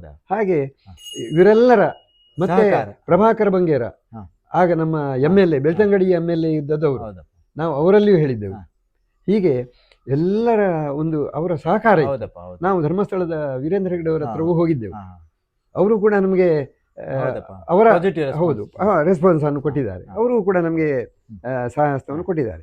ಹೀಗೆ ಎಲ್ಲರ ಇದರಿಂದ ನಾವು ಅದೇ 2006 25 ಡಿಸೆಂಬರ್ ಶಂಕುಸ್ಥಾಪನೆಯನ್ನು ಮಾಡಿದೆವು. 2007 ಏಪ್ರಿಲ್ ಒಂದೇ 22 ವರ್ಷದಲ್ಲಿ ಒಂದೇ ವರ್ಷ ಅಲ್ಲ, ಅವರು ಮಾಸ್ಟರ್ ಪ್ಲಾನರಿಯವರು ಫೆಬ್ರವರಿವರೆಗೆ ಶುರು ಮಾಡಲಿಲ್ಲ. ನಾನು ಕೇಳಿದೆ, ನಿಮ್ಗೆ ಹೆದರಿಕೆ ಶುರು ಆಯ್ತಾ? ನಮಗೆ ಹೆದರಿಕೆ ಶುರು ಆಯಿತು. ಹಾ. ಆನಂದರೆ ಇದು ಏಪ್ರಿಲ್ 22ಕ್ಕೆ ನಾವು ಬಿಟ್ಟು ಕೊಡಲೇಬೇಕು, ಸಂಘವನ್ನು ಲೋಕಾರ್ಪಣೆ ಮಾಡಬೇಕು. ಈಗ ನೀವು ಫೆಬ್ರವರಿ ಆರಂಭದ ದಿನ, ಈಗ ನೀವು ಏನು ಯಾವಾಗ ಅಲ್ಲಿ ಮಾಡ್ತೀರಿ? ಏನು ಸ್ಟಾರ್ಟ್ ಇದೇ ಮಾಡಲಿಲ್ಲ. ನೋಡಿ ಗೋಗಟವರೇ, ನಿಮ್ಮ ಒಂದು ಆಲೋಚನೆ ಏನಂದರೆ ನೀವು ಸ್ಟಾರ್ಟ್ ಮಾಡಲಿಲ್ಲ ಅಂತ. ನಮ್ಮದು ದೈಹಿಕವಾಗಿ ಅಲ್ಲಿ ಸ್ಟಾರ್ಟ್ ಆಗದಿದ್ರು ಮಾನಸಿಕವಾಗಿ ಸ್ಟಾರ್ಟ್ ಆಗಿದೆ, ಪ್ಲಾನಿಂಗ್ ಆಗಿದೆ. ನಾನೀಗ ಒಂದು ಬೀಮ ಹಾಕಿ ಮಾಡುವುದು, 2 ಬೀಮ ಹಾಕಿ ಮಾಡುವುದು. ಯಾಕಂದ್ರೆ ನನ್ನ ಒಬ್ರು ಗುರುಗಳಿದ್ದಾರೆ, ಯಡಿಯಾಳ ಅಂತ ಇಂಜಿನಿಯರ್, ಅವ್ರು ಹೇಳ್ತಾರೆ 2 ಬೀಮ ಹಾಕಿ ಮಾಡಬೇಕು ಅಂತ. ನಾನು ಒಂದೇ ಬೀಮಲ್ಲಿ ಯಾಕೆ ಆಗುದಿಲ್ಲ ಅಂತ ಒಂದು ಆಲೋಚನೆಯಲ್ಲಿ ಇದ್ದೇನೆ. ಆದ್ರೂ ಈಗ ನಾನು ಅಖೈರಿಗೆ 2 ಬೀಮೆ ಹಾಕ್ತೇನೆ, ಅದು ಸ್ವಲ್ಪ ಸೇಫರ್ ಸೈಡಲ್ಲಿ ಹೋಗ್ತೇವೆ. ಅಂತೂ ನಿಮಗೆ ನಾವು ಮಾಡಿಕೊಡ್ತೇವೆ ಅಂತ ಹೇಳಿ ನಾವು ಆಗ ಆಲೋಚನೆ ಮಾಡಿದ್ದು ಎಲ್ಲ ಯಾಂತ್ರೀಕೃತವಾಗಿ ಇವರು ಮಾಡೋದು ಇರ್ಬೋದು, ಆಗ್ತದೆ ಅಂತ.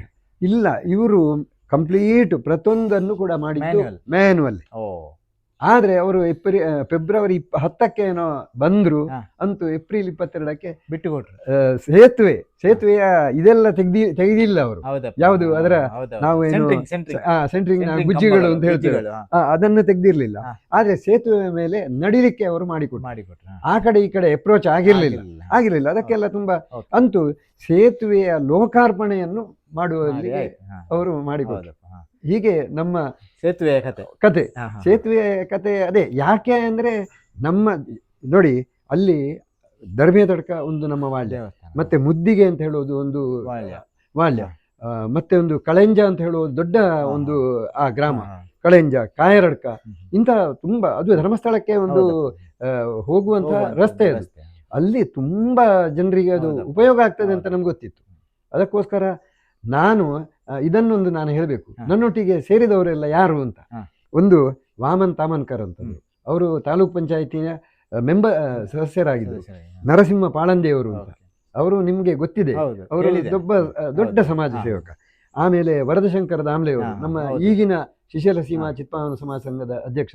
ಕಾನ ಸುಬ್ರಾಯ ಭಟ್ರು, ಅವರು ನಮ್ಮ ದರ್ಬೇತಡಕ ದೇವಸ್ಥಾನದ ಪ್ರಥಮ ಶಿಶಲ ಸೀಮೆಗೆ ಅಂತ ಆದ ಮೇಲೆ ಅವರು ಪ್ರಥಮ ಅಧ್ಯಕ್ಷರಾಗಿ ಕಾನ ಸುಬ್ರಾಯ ಭಟ್ರು ಇದ್ರು, ಮೇಂದಳೆಯವರು. ಆಮೇಲೆ ಗೋವಿಂದ ದಾಮ್ಲೆಯವರು ನಿಡ್ಗಲ್, ಅವರು ದೊಡ್ಡ ದಾನಿ, ಎಲ್ಲ ಕಡೆಗೆ ಲಕ್ಷದಷ್ಟೇ ಹಣವನ್ನು ಕೊಡ್ತಾರೆ. ಅಂತವರು ನಮ್ಮೊಟ್ಟಿಗೆ ಮೊನ್ನೆ ಉಜಿರಿಗೆ ಒಂದು ಸುಮಾರು ಕೊಟ್ಟಿದ್ದಾರೆ ಗೋವಿಂದ ದಾಮ್ಲೆಯವರು. ಮತ್ತೆ ಅದೇ ಇಂಥ ತುಂಬಾ ಜನ. ಓಕೆ, ನೀವು ಈಗ ಇಷ್ಟು ದೊಡ್ಡ ಒಂದು ಕೆಲಸಕ್ಕೆ ಕೈ ಹಾಕಿ ನೀವೀಗ ಕಂಪ್ಲೀಟ್ ಆದದ್ದನ್ನು ಹೇಳಿದ್ರಿ. ಆ ಕಂಪ್ಲೀಟ್ ಆಗುವವರೆಗಿದ್ದು ಮಧ್ಯದ್ದು ಆ ಸಮಸ್ಯೆಗಳು, ಯಾಕಂದ್ರೆ ನಮಗೆ ಸಹ ಕೆಲವೆಲ್ಲ ಇಂಥದ್ದೆಲ್ಲ ಮಾಡಿ ಗೊತ್ತುಂಟು. ಈಗ ಅಷ್ಟು ದುಡ್ಡು ನಿಮಗೆ ಕಲೆಕ್ಷನ್ ನೀವು ಎಣಿಸಿದ ರೀತಿಯಲ್ಲಿ ಆಯ್ತಾ ಅಂತ ಒಂದು ಕ್ವಶನ್. ಎರಡನೇದು, ಮಧ್ಯದಲ್ಲಿ ಇದು ಒಟ್ಟಾರೆ ಈಗ ನಾವು ಕೈ ಹಾಕಿ ಸ್ವಲ್ಪ ಆಗ್ತದಾ ಇಲ್ವಾ ಅನ್ನುವಂಥದ್ದು ಕೂಡ ಅನುಮಾನ ಬರುವಂಥ ಪರಿಸ್ಥಿತಿ ಕೂಡ ಬಂತಾ ಅಂತೇಳಿ ಒಂದು ಕ್ವಶನ್. ಈ ನೋಡಿ, ನಾನು ಇದನ್ನು ಆರಂಭಿಸುವಾಗಲೇ ನಮ್ಮಲ್ಲಿ ಒಂದು ಆತ್ಮವಿಶ್ವಾಸ ಇತ್ತು. ಈ ಆತ್ಮವಿಶ್ವಾಸವನ್ನು ನಾವು ಯಾವಾಗಲೂ ಕಳ್ಕೊಳ್ಳಿಲ್ಲ. ಯಾಕಂದ್ರೆ ಇದುವರೆಗೆ ಅದೇ ನಾನು ಒಂದು ಸಮ್ಮೇಳನದ ವಿಷಯ ಹೇಳಿದೆ, ಆಮೇಲೆ ನಾವು ಆಸ್ತಿ ಆಗ ಎಲ್ಲ ನಾವು ಬೆಂಗಳೂರಿಗೆ ಪ್ರತಿ ಸಲವೂ ಹೋಗಿದ್ದೇವೆ. ಬೆಂಗಳೂರಿನಲ್ಲಿ ಇರುವವರೆಲ್ಲ ನಮ್ಮ ಊರಿನವರೇ, ಅವರು ಯಾವತ್ತೂ ನಮ್ಮ ಕೈ ಬಿಡ್ಲಿಲ್ಲ. ನಾವು ಯಾವಾಗ ಹೋಗಿ ಕೇಳಿದ್ರು ಕೂಡ ಹಾಗಂತೇಳಿ ಬೆಂಗಳೂರಿನವರೊಬ್ರು ಕೇಳಿದವರಿದ್ದಾರೆ ಸೇತುವೆಯ ವಿಷಯದಲ್ಲಿ. ನನ್ನ ಮಕ್ಕಳು ಆ ಸೇತುವೆ ಮೇಲೆ ನಡೆಯುವುದಿಲ್ಲ, ನನ್ನ ಮೊಮ್ಮಗು ಆ ಸೇತುವೆ ಮೇಲೆ ನಡೆಯುವುದಿಲ್ಲ, ನಾನು ಯಾಕೆ ಕೊಡಬೇಕು ಅಂತ. ನೋಡಿ, ಅದಕ್ಕೆ ನಾನು ಹೇಳಲಿಕ್ಕೆ ಶುರು ಮಾಡುವ ಮೊದಲೇ ಅವರು ಹೇಳಿದ್ರು, ನೀವು ಆಧ್ಯಾತ್ಮಿಕವಾಗಿ ಹೇಳೋದು ಬೇಡ, ಪಾರಮಾರ್ಥಿಕ ಅದು ಬೇಡ, ಈ ಪ್ರಾಕ್ಟಿಕಲ್ ಆಗಿ ನಾನು ಯಾಕೆ ಕೊಡಬೇಕು ಅಂತ ಹೇಳಿ. ಇಲ್ಲ ಸ್ವಾಮಿ, ನಿಮ್ಗೆ ಹೇಳುವಷ್ಟು ನಮ್ಮಲ್ಲಿ ಚೈತನ್ಯ ಇಲ್ಲ, ಆದ್ರೂ ನಾವು ಹೇಳುವಂತದ್ದು ಪಾರಮಾರ್ಥಿಕತೆ, ಎಲ್ಲವೂ ಅದೇ, ಬೇರೆ ಆನ್ಸರ್ ಇಲ್ಲ. ಅಂತೂ ನೀವು ಕೊಡ್ತೀರಿ ಅಂತ ಹೇಳುವ ವಿಶ್ವಾಸ ಉಂಟು ಅಂತ. ಅವರು ಮರುದಿವಸ ಸಿಕ್ಕಿದ್ರು, ನಿಮ್ಗೆ ನನ್ನಿಂದ ಬೇಜಾರಾಯ್ತವ ಸ್ವಾಮಿ ಅಂತ. ಇಲ್ಲ, ನಮ್ಗೆ ಬೇಜಾರು ಮಾಡಿಕೊಳ್ಳುವ ಪ್ರಶ್ನೆ ಇಲ್ಲ. ನೋಡಿ, ನಾವು ಪ್ರತಿಯೊಬ್ಬರಲ್ಲಿಯೂ ಇಷ್ಟೇ ಕೊಡಬೇಕು ಅಂತ ಹೇಳಿದೆ. ನನ್ನ ಒಬ್ಬ ಸ್ನೇಹಿತ ನನ್ನೊಟ್ಟಿಗೆ ವಿದ್ಯಾಭ್ಯಾಸ ಮಾಡಿದವ, ಅವ ಈಗ ದೊಡ್ಡ ಇದು ಏನು ಸಿ ಅವನಲ್ಲಿ ಹೋಗಿ ಹೇಳಿದ್ದೆ 25,000 ರೂಪಾಯಿ ಕೊಡಬೇಕು. ನೀನೆಂತದು ಮಾರ 25,000 ಕೇಳುದು, ಅದಕ್ಕೆ ಕೇಳುವುದಕ್ಕೆ ಒಂದು ಕ್ರಮ ಇಲ್ಲೋ ಅಂತ ಕೇಳಿದ. ನೋಡು, ನಾನು ಏನಾದ್ರೂ ಕೊಡು ಅಂತ ಕೇಳಿದರೆ ನಮ್ಮ ಕುಂದ ಎದ್ದು ನಿಲ್ಲಿಕ್ಕಿಲ್ಲ, ಸೇತುವೆ ಬಿಡು, ಅಥವಾ ನೀನು 500 ಕೊಟ್ರೆ ನಮ್ಮ ಸೇತುವೆಯ ಕುಂದಗಳು ಎದ್ದು ನಿಲ್ಲುವುದಿಲ್ಲ. ನಾನು ಕೇಳುವುದು ಇದನ್ನೇ. ಒಬ್ರು ಪತ್ರಕರ್ತರು ಕೇಳಿದ್ರು ನನ್ನಲ್ಲಿ, ಗೋಗಟರೆ ನಿಮ್ಗೆ ಇದನ್ನು ಹೇಗೆ ಅಂತ. ನೋಡಿ ಸ್ವಾಮಿ, ನಾನು ಬಹಳಷ್ಟು ಸ್ನೇಹಿತರನ್ನು ಪಡ್ಕೊಂಡಿದ್ದೇನೆ. ಸ್ನೇಹಿತರು ತುಂಬಾ ಜನ ನಮ್ಗೆ ಬೇರೆ ಬೇರೆ ಊರಿನಲ್ಲಿ ಸಿಗ್ತಾರೆ. ಬನ್ನಿ ಒಂದು ಕಾಫಿ ಕುಡಿಲಿಕ್ಕೆ ಬನ್ನಿ, ಮನೆಗೆ ಬನ್ನಿ ಅಂತ ಹೇಳ್ತಾರೆ. ನಾನು ಯಾವಾಗ್ಲೂ ಹೇಳುದು, ಕಾಫಿ ಕುಡಿಲಿಕ್ಕೆ ಮನೆಗೆ ಹೋಗೋದಲ್ಲ. ನಾನು ಒಂದು ಸಮಾಜ ಸೇವೆಗೋಸ್ಕರ ನಿಮ್ಮಲ್ಲಿಗೆ ವಂತಿಗೆಗೆ ಬರುವಾಗ ಆಗ ನೀವು ಏನು ಕೊಟ್ರಿ ಅದು ನಮ್ಗೆ ಅದನ್ನು ನಾವು ಇಚ್ಛಿಸೋದು. ನಿಮ್ಮ ಕಾಫಿಯನ್ನು ನಾವು ಇಚ್ಛಿಸಲ್ಲ, ಕಾಫಿ ಕೊಡುವವರು ಅಲ್ಲ, ಕೊಡಿಬಾರದಂತಲ್ಲ, ಅದು ಸ್ನೇಹಿತರ ಲಕ್ಷಣವೇ ಅದು. ಆದ್ರೂ ನಾನು ಹೇಳುದು, ಸಮಾಜಕ್ಕೋಸ್ಕರ, ಗೋಗಟೆಯವರಿಗೋಸ್ಕರ ನೀವೇನು ಕೊಡಬೇಡಿ, ಏನು ಕೊಡಬೇಡಿ. ನೀವು ಶಾಲೆ ಓದಿಸಿ ಸನ್ಮಾನ ಮಾಡೋದು ನಮ್ಗೆ ಬೇಡ. ಆದ್ರೆ ಸಮಾಜಕ್ಕೋಸ್ಕರ ನಾವು ಏನಾದ್ರೂ ಕೇಳುವಾಗ ನೀವು ಕೊಡದಿದ್ರೆ ನಮ್ಮ ಸ್ನೇಹಿತರ ಇದು ಏನು ಸ್ನೇಹಾಚಾರ ಆಯ್ತು. ಆದ್ರಿಂದ ನಾನು ಅದನ್ನು ಇದು ಮಾಡ್ತೇನೆ, ಬಯಸ್ತೇನೆ. ನಮ್ಮ ಸ್ನೇಹಿತರಿಂದ ಅದನ್ನು ಬಯಸ್ತೇನೆ, ಅದನ್ನು ಪಡ್ಕೊಳ್ತೇನೆ ಕೂಡ. ಆದ್ರಿಂದ ಮತ್ತೆ ಕರುಣು ಹೋಗಿ ಎಲ್ಲಿಯೂ ಕೇಳಿದ್ರು ಕೂಡ ಯಾರು ಇಲ್ಲ ಅಂತ ಹೇಳುದಿಲ್ಲ, ಅದು ಕಳಿಸೋದಿಲ್ಲ. ಅದು ಹೇಳುವ ಒಂದು ಧೈರ್ಯ ನನಗುಂಟು. ಅದ್ರಲ್ಲಿ ನಾನು ಇಷ್ಟರವರೆಗೆ ಯಶಸ್ವಿ ಆಗಿದ್ದೇನೆ, ಆದ್ರೆ ಇದರಲ್ಲಿ ಕೂಡ ಯಶಸ್ವಿ ಆಗ್ತೇನೆ ಅಂತ. ನಮ್ಗೆ ನೋಡಿ, ಒಬ್ರು ಇವರು ಅಂಶುಮಾನ್ ಅಭ್ಯಂಕರ ಅವರು ಪಾಠಶಾಲೆಯನ್ನು ನಡೆಸ್ತಾ ಇದ್ರು. ಅವರು ಒಂದು ದಿವಸ ಭಜನೆ ಆಗ್ತಾ ಇರುವಾಗ ನನ್ನನ್ನು ಗುಟ್ಟಿನಲ್ಲಿ ಕರೆದ್ರು, ಕಣ್ಣಣ್ಣ ಇಲ್ಲಿ ಬನ್ನಿ, ಇದು ನೋಡಿ ಅಂತ ಹೇಳಿ, ಇದು ಚುಂಗುಡಿ ಕಾಸು ಅಂತ. ಇದು ನೀವು ಸೇತುವೆಗೆ ಹೊರಡುವಾಗ ನೀವೆಲ್ಲ ಹೋಗ್ತಾ ಇದ್ದೀರಲ್ಲ, ನಿಮ್ಗೆ ಖರ್ಚು ನೀವು ಹಾಕ್ತೀರಿ, ಖರ್ಚು ಬರಿತೀರಿ, ನಿಮ್ಗೆ ಗೊತ್ತೇ ಆಗದೆ ಖರ್ಚಾಗುವ ಕೆಲವು ಬಾಬುಗಳು ಉಂಟು. ಆದ್ರಿಂದ ಇದನ್ನು ನೀವು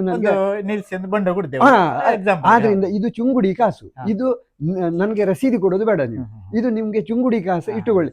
ನಾಳೆ ನಮ್ಮಲ್ಲಿ ರಸೀದಿ ಕೊಡದೆ ವಿಷಯವೇ ಇಲ್ಲ ಒಂದು. ಮತ್ತೆ ನಾವು ಪ್ರತಿಯೊಂದು ಖರ್ಚನ್ನು ಬರ್ಕೊಳ್ತೇವೆ, ಅಥವಾ ಅದನ್ನು ಪಬ್ಲಿಷ್ ಮಾಡ್ತೇವೆ. ನಾವು ಬೊಂಡ ಕುಡಿದ್ರು, ಒಂದು ಕಬ್ಬಿನ ಹಾಲು ಕುಡಿದ್ರು, ಅದನ್ನು ಬರೀತೇವೆ, ಹಾಕ್ತೇವೆ, ಅದನ್ನೇನು ಮುಚ್ಚುಮರೆ ಇಲ್ಲ.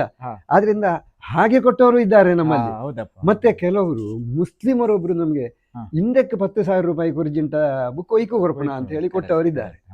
ಹೀಗೆ ನಾನು ಮತ್ತು ಒಂದು ಮನೆಗೆ ಹೋದ ವಿಷಯವನ್ನು ತುಂಬಾ ನಮ್ಗೆ 10,000 25,000 ಕೊಟ್ಟವರು ತುಂಬಾ ಜನ ಇದ್ದಾರೆ. ಒಂದು ಇದನ್ನು ನಾನು ನಿಮ್ಗೆ ಉಲ್ಲೇಖ ಮಾಡ್ತೇನೆ, ಯಾಕಂದ್ರೆ ಇನ್ಸಿಡೆಂಟ್.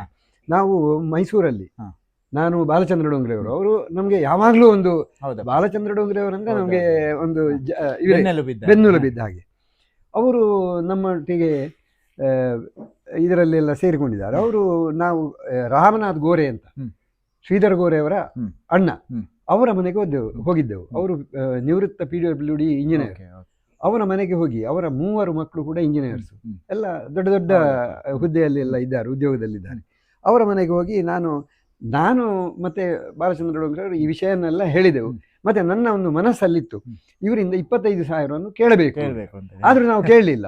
ನೀವು ಹಾಗಾದ್ರೆ ಅವರು ಕೇಳಿದ್ದಿಷ್ಟೇ, ನೋಡು ಮಾರಾಯ, ನೀವು ಊರಿಂದ ಬಂದಿದ್ದೀರಿ, ಊರಿನ ಋಣ ಅಂತ ಹೇಳುದು ಪ್ರತಿಯೊಬ್ಬನಿಗೂ ಉಂಟು.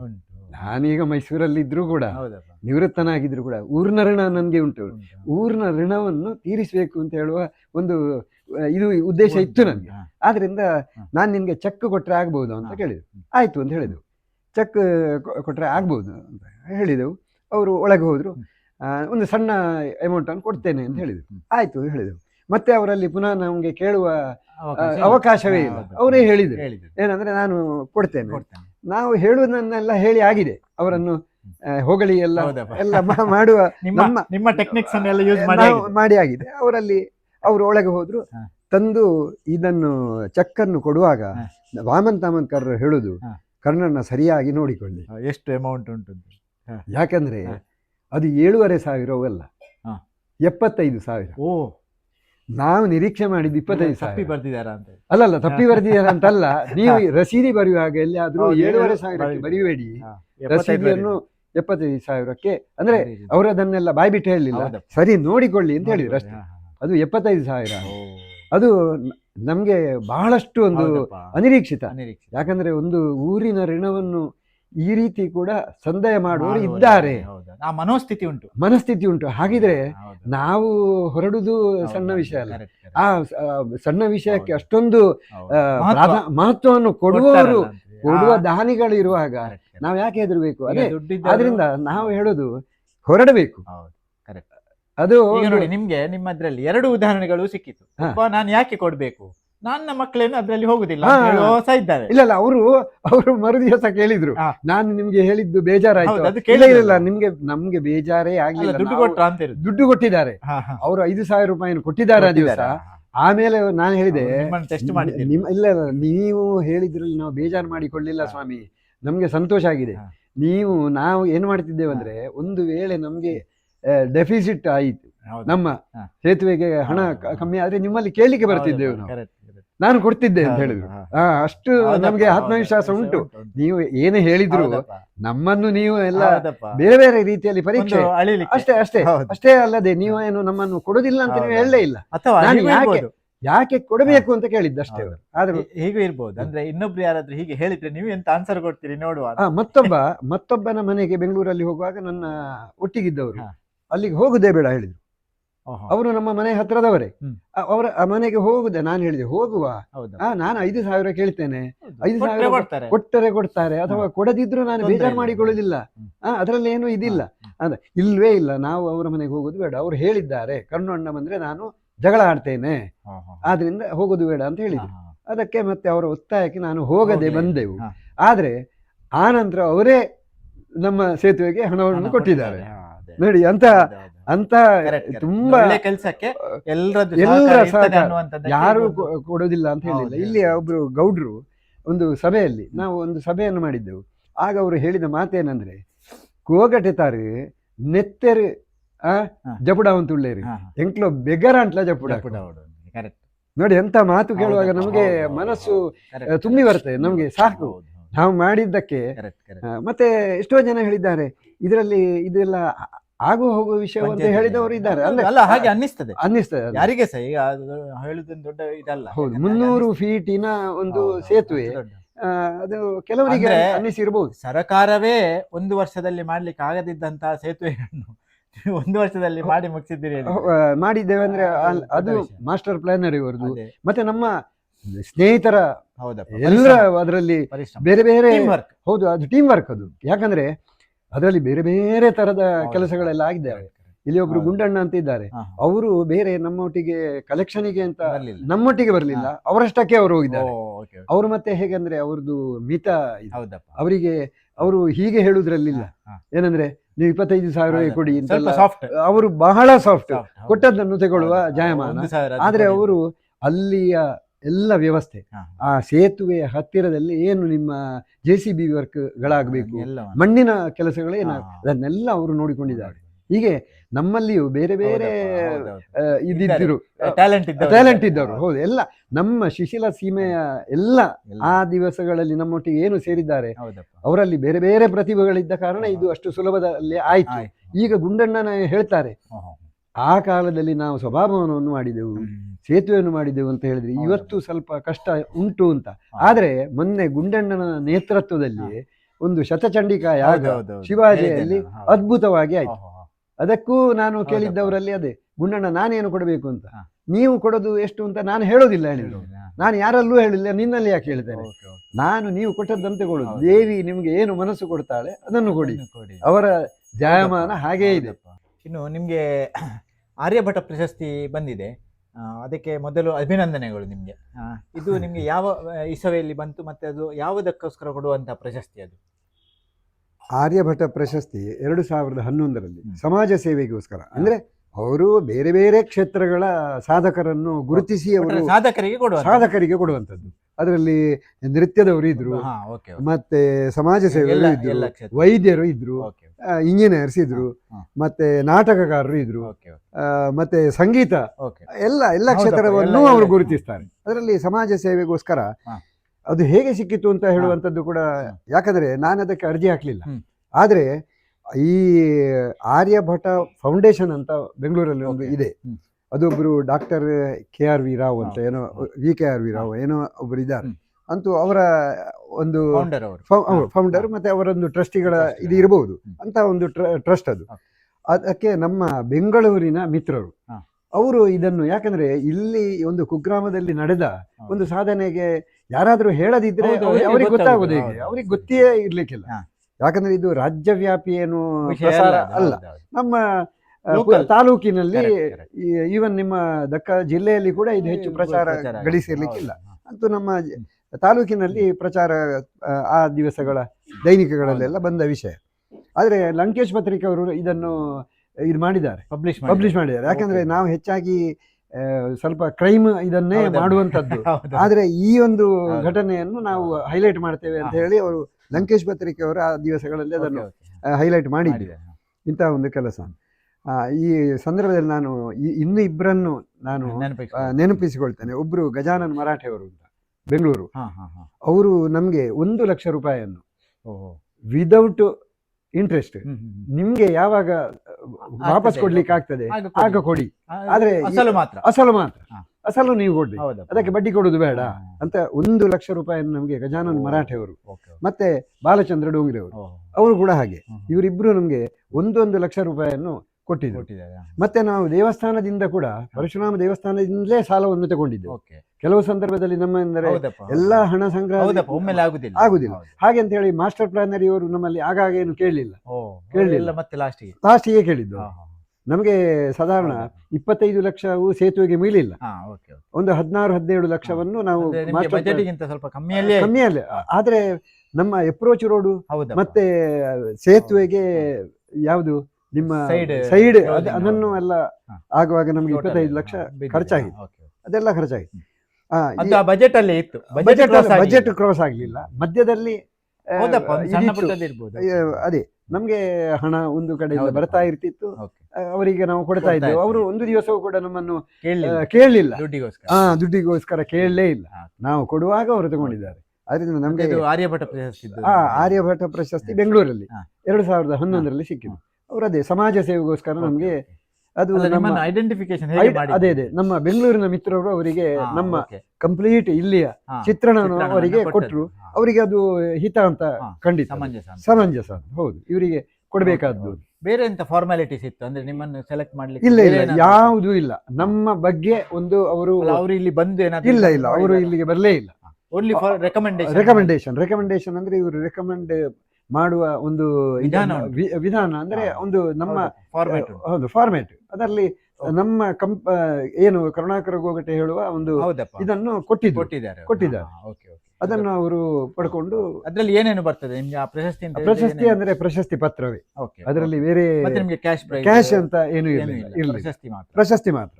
ಆದ್ರೆ ಆರ್ಯಭಟ ಪ್ರಶಸ್ತಿ ಅಂತ ಹೇಳುವಂತದ್ದು ಬಹಳ ದೊಡ್ಡ ಪ್ರಶಸ್ತಿ ಅದು, ಅಂದ್ರೆ ಪ್ರೆಸ್ಟಿಜಿಯಸ್. ಹೌದು. ಆದ್ರಿಂದ ನಮ್ಮ ಹೊಣೆಗಾರಿಕೆ ಕೂಡ ಜಾಸ್ತಿ ಆಗಿದೆ ಅಂತ ನಾವು ಭಾವಿಸ್ತೇವೆ. ಇನ್ನು ಒಳ್ಳೆ ರೀತಿಯಲ್ಲಿ ಸಮಾಜ ಸೇವೆ ಮಾಡ್ಬೇಕಾಗ್ತದೆ. ಹೌದು. ಹಾಗೆ ಮತ್ತೊಂದು ವಿಷಯ ಅಂತಂದ್ರೆ ಇನ್ನೊಂದು ನೀವೊಂದು ಎಂತದೋ ಒಂದು ನೀವು ಚಳುವಳಿ ಅಂತ ಹೇಳಿದ್ರಿ. ಚಳುವಳಿಯಲ್ಲಿ ನೀವು ಭಾಗವಹಿಸಿ ನೋಡಿ. ನಾನು ಈ ಮಧ್ಯದಲ್ಲಿ ನಮ್ಮ ಹೊಸಮಠದಲ್ಲಿ ಹೊಸಮಠ ಸೇವಾ ಸಹಕಾರಿ ಸಂಘದಲ್ಲಿ ನಾನು ಸಾಧಾರಣ ಒಂದು 95ರಿಂದ ಸದಸ್ಯನಾಗಿದ್ದೇನೆ. ಮತ್ತೆ ಅದರಲ್ಲಿ ಸಕ್ರಿಯವಾಗಿ ನಾನು ಭಾಗವಹಿಸಬೇಕಾಯಿತು. ಯಾಕಂದ್ರೆ ಇಲ್ಲಿ ಒಂದು ಸೇತುವೆ ಮಾಡಿದ ಮೇಲೆ ನಮ್ಮ ಹೊಸಮಠ ಸೇವಾ ಸಹಕಾರಿ ಸಂಘಕ್ಕೆ ಒಂದು ಹೊಸ ಕಟ್ಟಡ ರಚನೆ ಆಗಬೇಕು ಹೇಳುವಾಗ ನಾನು ನಿಜವಾಗಿ ಆಡಳಿತ ಮಂಡಳಿಯ ಅಧ್ಯಕ್ಷ ಅಲ್ಲ, ಆಡಳಿತ ಮಂಡಳಿಯ ಸದಸ್ಯ ಮಾತ್ರ. ನನ್ನನ್ನೇ ಆರಿಸಿದ್ರು ಅಧ್ಯಕ್ಷರು. ಗೋಗಟೆಯವರಿಗೆ ಅಲ್ಲಿ ಒಂದು ಸೇತುವೆ ಮಾಡಿ ಎಲ್ಲ ಅನುಭವ ಇದೆ, ಆದ್ರೆ ನಮ್ಮ ಹೊಸ ಕಟ್ಟಡವನ್ನು ನೀವೇ ಮಾಡಿಕೊಡ್ಬೇಕು ಅಂತ. ಅದಕ್ಕೆ ನಮ್ಮ ಹೊಸ ಕಟ್ಟಡದ ರಚನೆಯಲ್ಲಿ ನಾನು ತೊಡಗಿಸಿಕೊಂಡೆ. ಆಮೇಲೆ ಇದೆಲ್ಲ ಆದ ಮೇಲೆ 2010ರಲ್ಲಿ ಒಂದು ಹೊಸ ಒಂದು ಸಮಸ್ಯೆ ಬಂತು ನಮ್ಮ ಊರಿಗೆ. ಇದು 1995ರಲ್ಲಿ ಬಂದ ಸಮಸ್ಯೆ. ನಮ್ಮ ಕುಮಾರಧಾರಾ ನದಿಗೆ ಒಂದು ಜಲವಿದ್ಯುತ್ ಯೋಜನೆ, ಇದು 95ರಲ್ಲಿ ಭರೂಕಾ ಅಂತ ಹೇಳುವ ಕಂಪನಿ ಬಂದು ಇಲ್ಲಿ ಒಂದು ಯೋಜನೆಯನ್ನು ನಾವು ಮಾಡ್ತೇವೆ ಅಂತ ಹೇಳಿದ್ರು.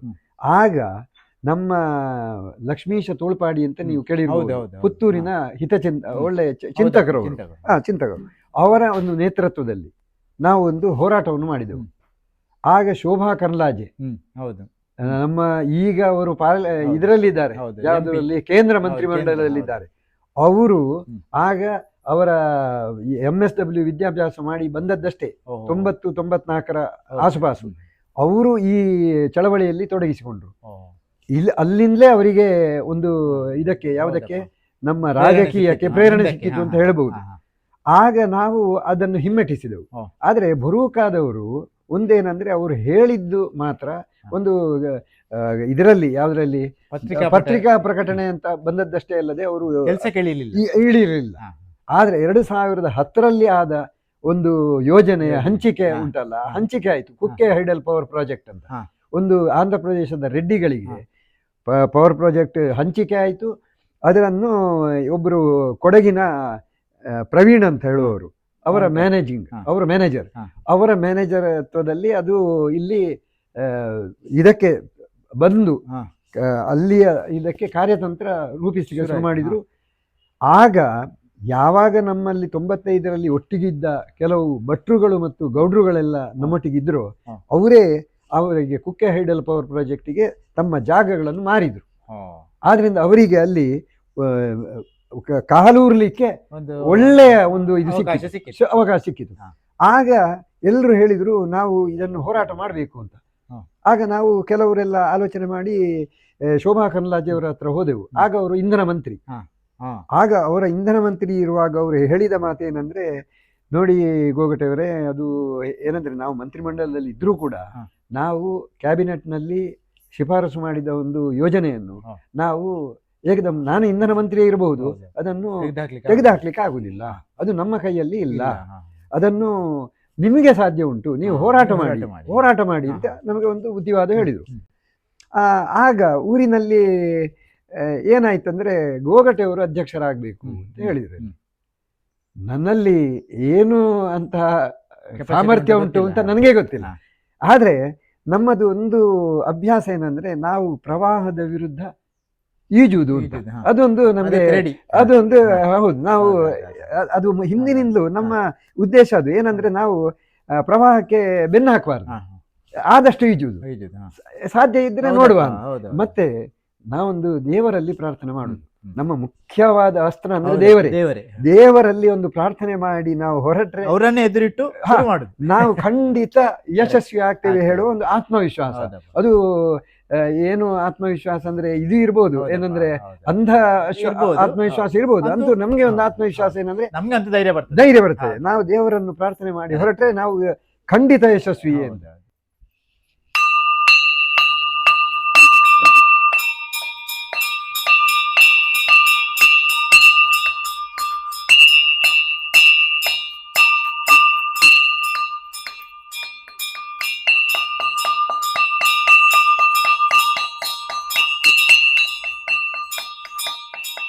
ನೀವು ದೇವರ ಮೇಲೆ ಭಾರ ಹಾಕಿ ನಿಮ್ಮನ್ನು ಅಧ್ಯಕ್ಷರು ಮಾಡಿದ್ರು ಆ ಹೋರಾಟಕ್ಕೆ. ಅಧ್ಯಕ್ಷರು ಮಾಡುವಾಗ್ಲೂ ಒಂದು ಹೇಳ್ತೇನೆ, ಒಂದು ದಿವಸ ನಾವು ಅದೇ ಸ್ಪಾಟಿಗೆ ನಾವು ಸುರುವಿಗೆ ಹೊದ್ದು ಒಂದು ತೆಪ್ಪದಲ್ಲಿ, ತೆಪ್ಪ ಕೂಡ ಅದು ನಿಜವಾಗಿ ನೀರು ಮೇಲೆ ಬರ್ತಾ ಉಂಟು, ಅದು ತೂತಾದ ತೆಪ್ಪ, ಅದರಲ್ಲಿ ಹೋಗಿದ್ದೇವೆ. ಸಂಜೆ ಹೋಗಿ ಅಲ್ಲಿ ನಾವು ಮೀಟಿಂಗ್ ಮಾಡುವಾಗ ನಮ್ಮ ಹಳೆ ಸಹೋದ್ಯೋಗಿಗಳು, ನಮ್ಮ ಒಟ್ಟಿಗೆ ಇದ್ದ ಮಿತ್ರರು ಹೇಳಿದ್ರು, ನೋಡಿ ಗೋಗಟೆಯವರೇ, ನಾವು ಯಾವಾಗ್ಲೂ ಇದೇ ಹೋರಾಟವೇ ಮಾಡ್ತಾ ಇರೋದು, ಹೋರಾಟವೇ ನಮ್ಮ ಬದುಕು, ನಮಗೆ ಬೇರೆ ಬದುಕು ಇಲ್ವೋ, ಆದ್ರಿಂದ ನಾವು ಇನ್ನು ಈ ಹೋರಾಟದಲ್ಲಿ ಇಲ್ಲ ಅಂತ ಹೇಳಿದ್ರು. ಆದ್ರೆ ನಮ್ಗೆ ಈ ಹೋರಾಟವನ್ನು ಬಿಡ್ಲಿಕ್ಕೆ ಗೊತ್ತಿಲ್ಲ. ನಾವು ಅದನ್ನು ಹೋರಾಟವೇ ಮಾಡುದು, ನೋಡುವ. ಒಂದು ಸಲ ನಾವು ಇದು ಮಾಡಿದ್ದೇವೆ, ಯಶಸ್ವಿ ಆಗಿದ್ದೇವೆ. ಇನ್ನೊಂದು ಸಲ ಆಗಾಗ ಬರ್ತದೆ ಅಂತ ಏನಿಲ್ಲ, ಹೋರಾಟ ಮಾಡ್ಲಿಕ್ಕೆ ಬಂದೇ ಬರ್ತದೆ ಅಂತ ಏನಿಲ್ಲ, ನೋಡುವ, ಇನ್ನೊಂದು ಸಲ ಪ್ರಯತ್ನ ಪಡ್ತೇವೆ ಅಂತ ಹೇಳಿದೆವು. ನಾವು ಮರುದಿವಸ ಹೋದೆವು. ಮರುದಿವಸ ಅವರಲ್ಲಿ ನಮಗೆ ಸ್ವಲ್ಪ ಚರ್ಚೆ ಮಾಡ್ಲಿಕ್ಕಿತ್ತು. ಅಲ್ಲಿಂದ ಚರ್ಚೆ ಮಾಡಿ ಬರುವಾಗ ಕ್ರಿಶ್ಚಿಯನ್ ಇಬ್ಬರು ಮಹಿಳೆಯರು ಬರುವಾಗ ಜೀಪಲ್ಲಿ ಹೇಳಿದರು, ಗೋಗಟೆಯವರೇ ನೋಡಿ, ಈಗ ನಾವು ಒಂದು ಹೋರಾಟ ಮಾಡೋದು ಅಂತ ಆಗಿದ್ದೇವೆ, ಇವತ್ತು ಮಧ್ಯಾಹ್ನ ನಂತರ ನಮ್ಮ ಸಮಿತಿ ರಚನೆ ಅಂತ ಉಂಟು, ಅಧ್ಯಕ್ಷತೆಯನ್ನು ನೀವೇ ತಗೊಳ್ಬೇಕು ಅಂತ ಹೇಳಿದ್ರು. ಯಾಕೆ ಅಂತ ಕೇಳಿದೆ. ಇಲ್ಲ ಸ್ವಾಮಿ, ನೀವೇ ಎಲ್ರಿಗೂ ಒಂದು ಆಗುವ ಜನ ಅಂದ್ರೆ ನೀವು, ಉಳಿದವರು ನೀವೆಲ್ಲ ಹೇಳಿದವರು ಆಗುದಿಲ್ಲ, ಅದು ಅವರಿಗೆಲ್ಲ ನಮ್ಮವರ ಸಪೋರ್ಟ್ ಸಿಗ್ಲಿಕ್ಕಿಲ್ಲ. ಇದು ಜಾತಿ ಮತ ಬಿಟ್ಟು ಮಾಡೋದಾದ್ರೆ ನೀವೇ ಅಧ್ಯಕ್ಷರಾಗಬೇಕು ಅಂತ ಹೇಳಿದ್ರು. ಆಯ್ತು ಹೇಳಿದೆ. ಹಾಗೆ ನಿಮ್ಗೆ ಎಲ್ರಿಗೂ ನನ್ನ ಮೇಲೆ ಒಂದು ವಿಶ್ವಾಸ ಇದ್ರೆ ನಾನು ಆಗುದಿಲ್ಲ ಅಂತ ಹೇಳುದಿಲ್ಲ. ಆಯ್ತು ಮುಂದುವರಿಸುವ ಅಂತ ಹೇಳಿದೆವು.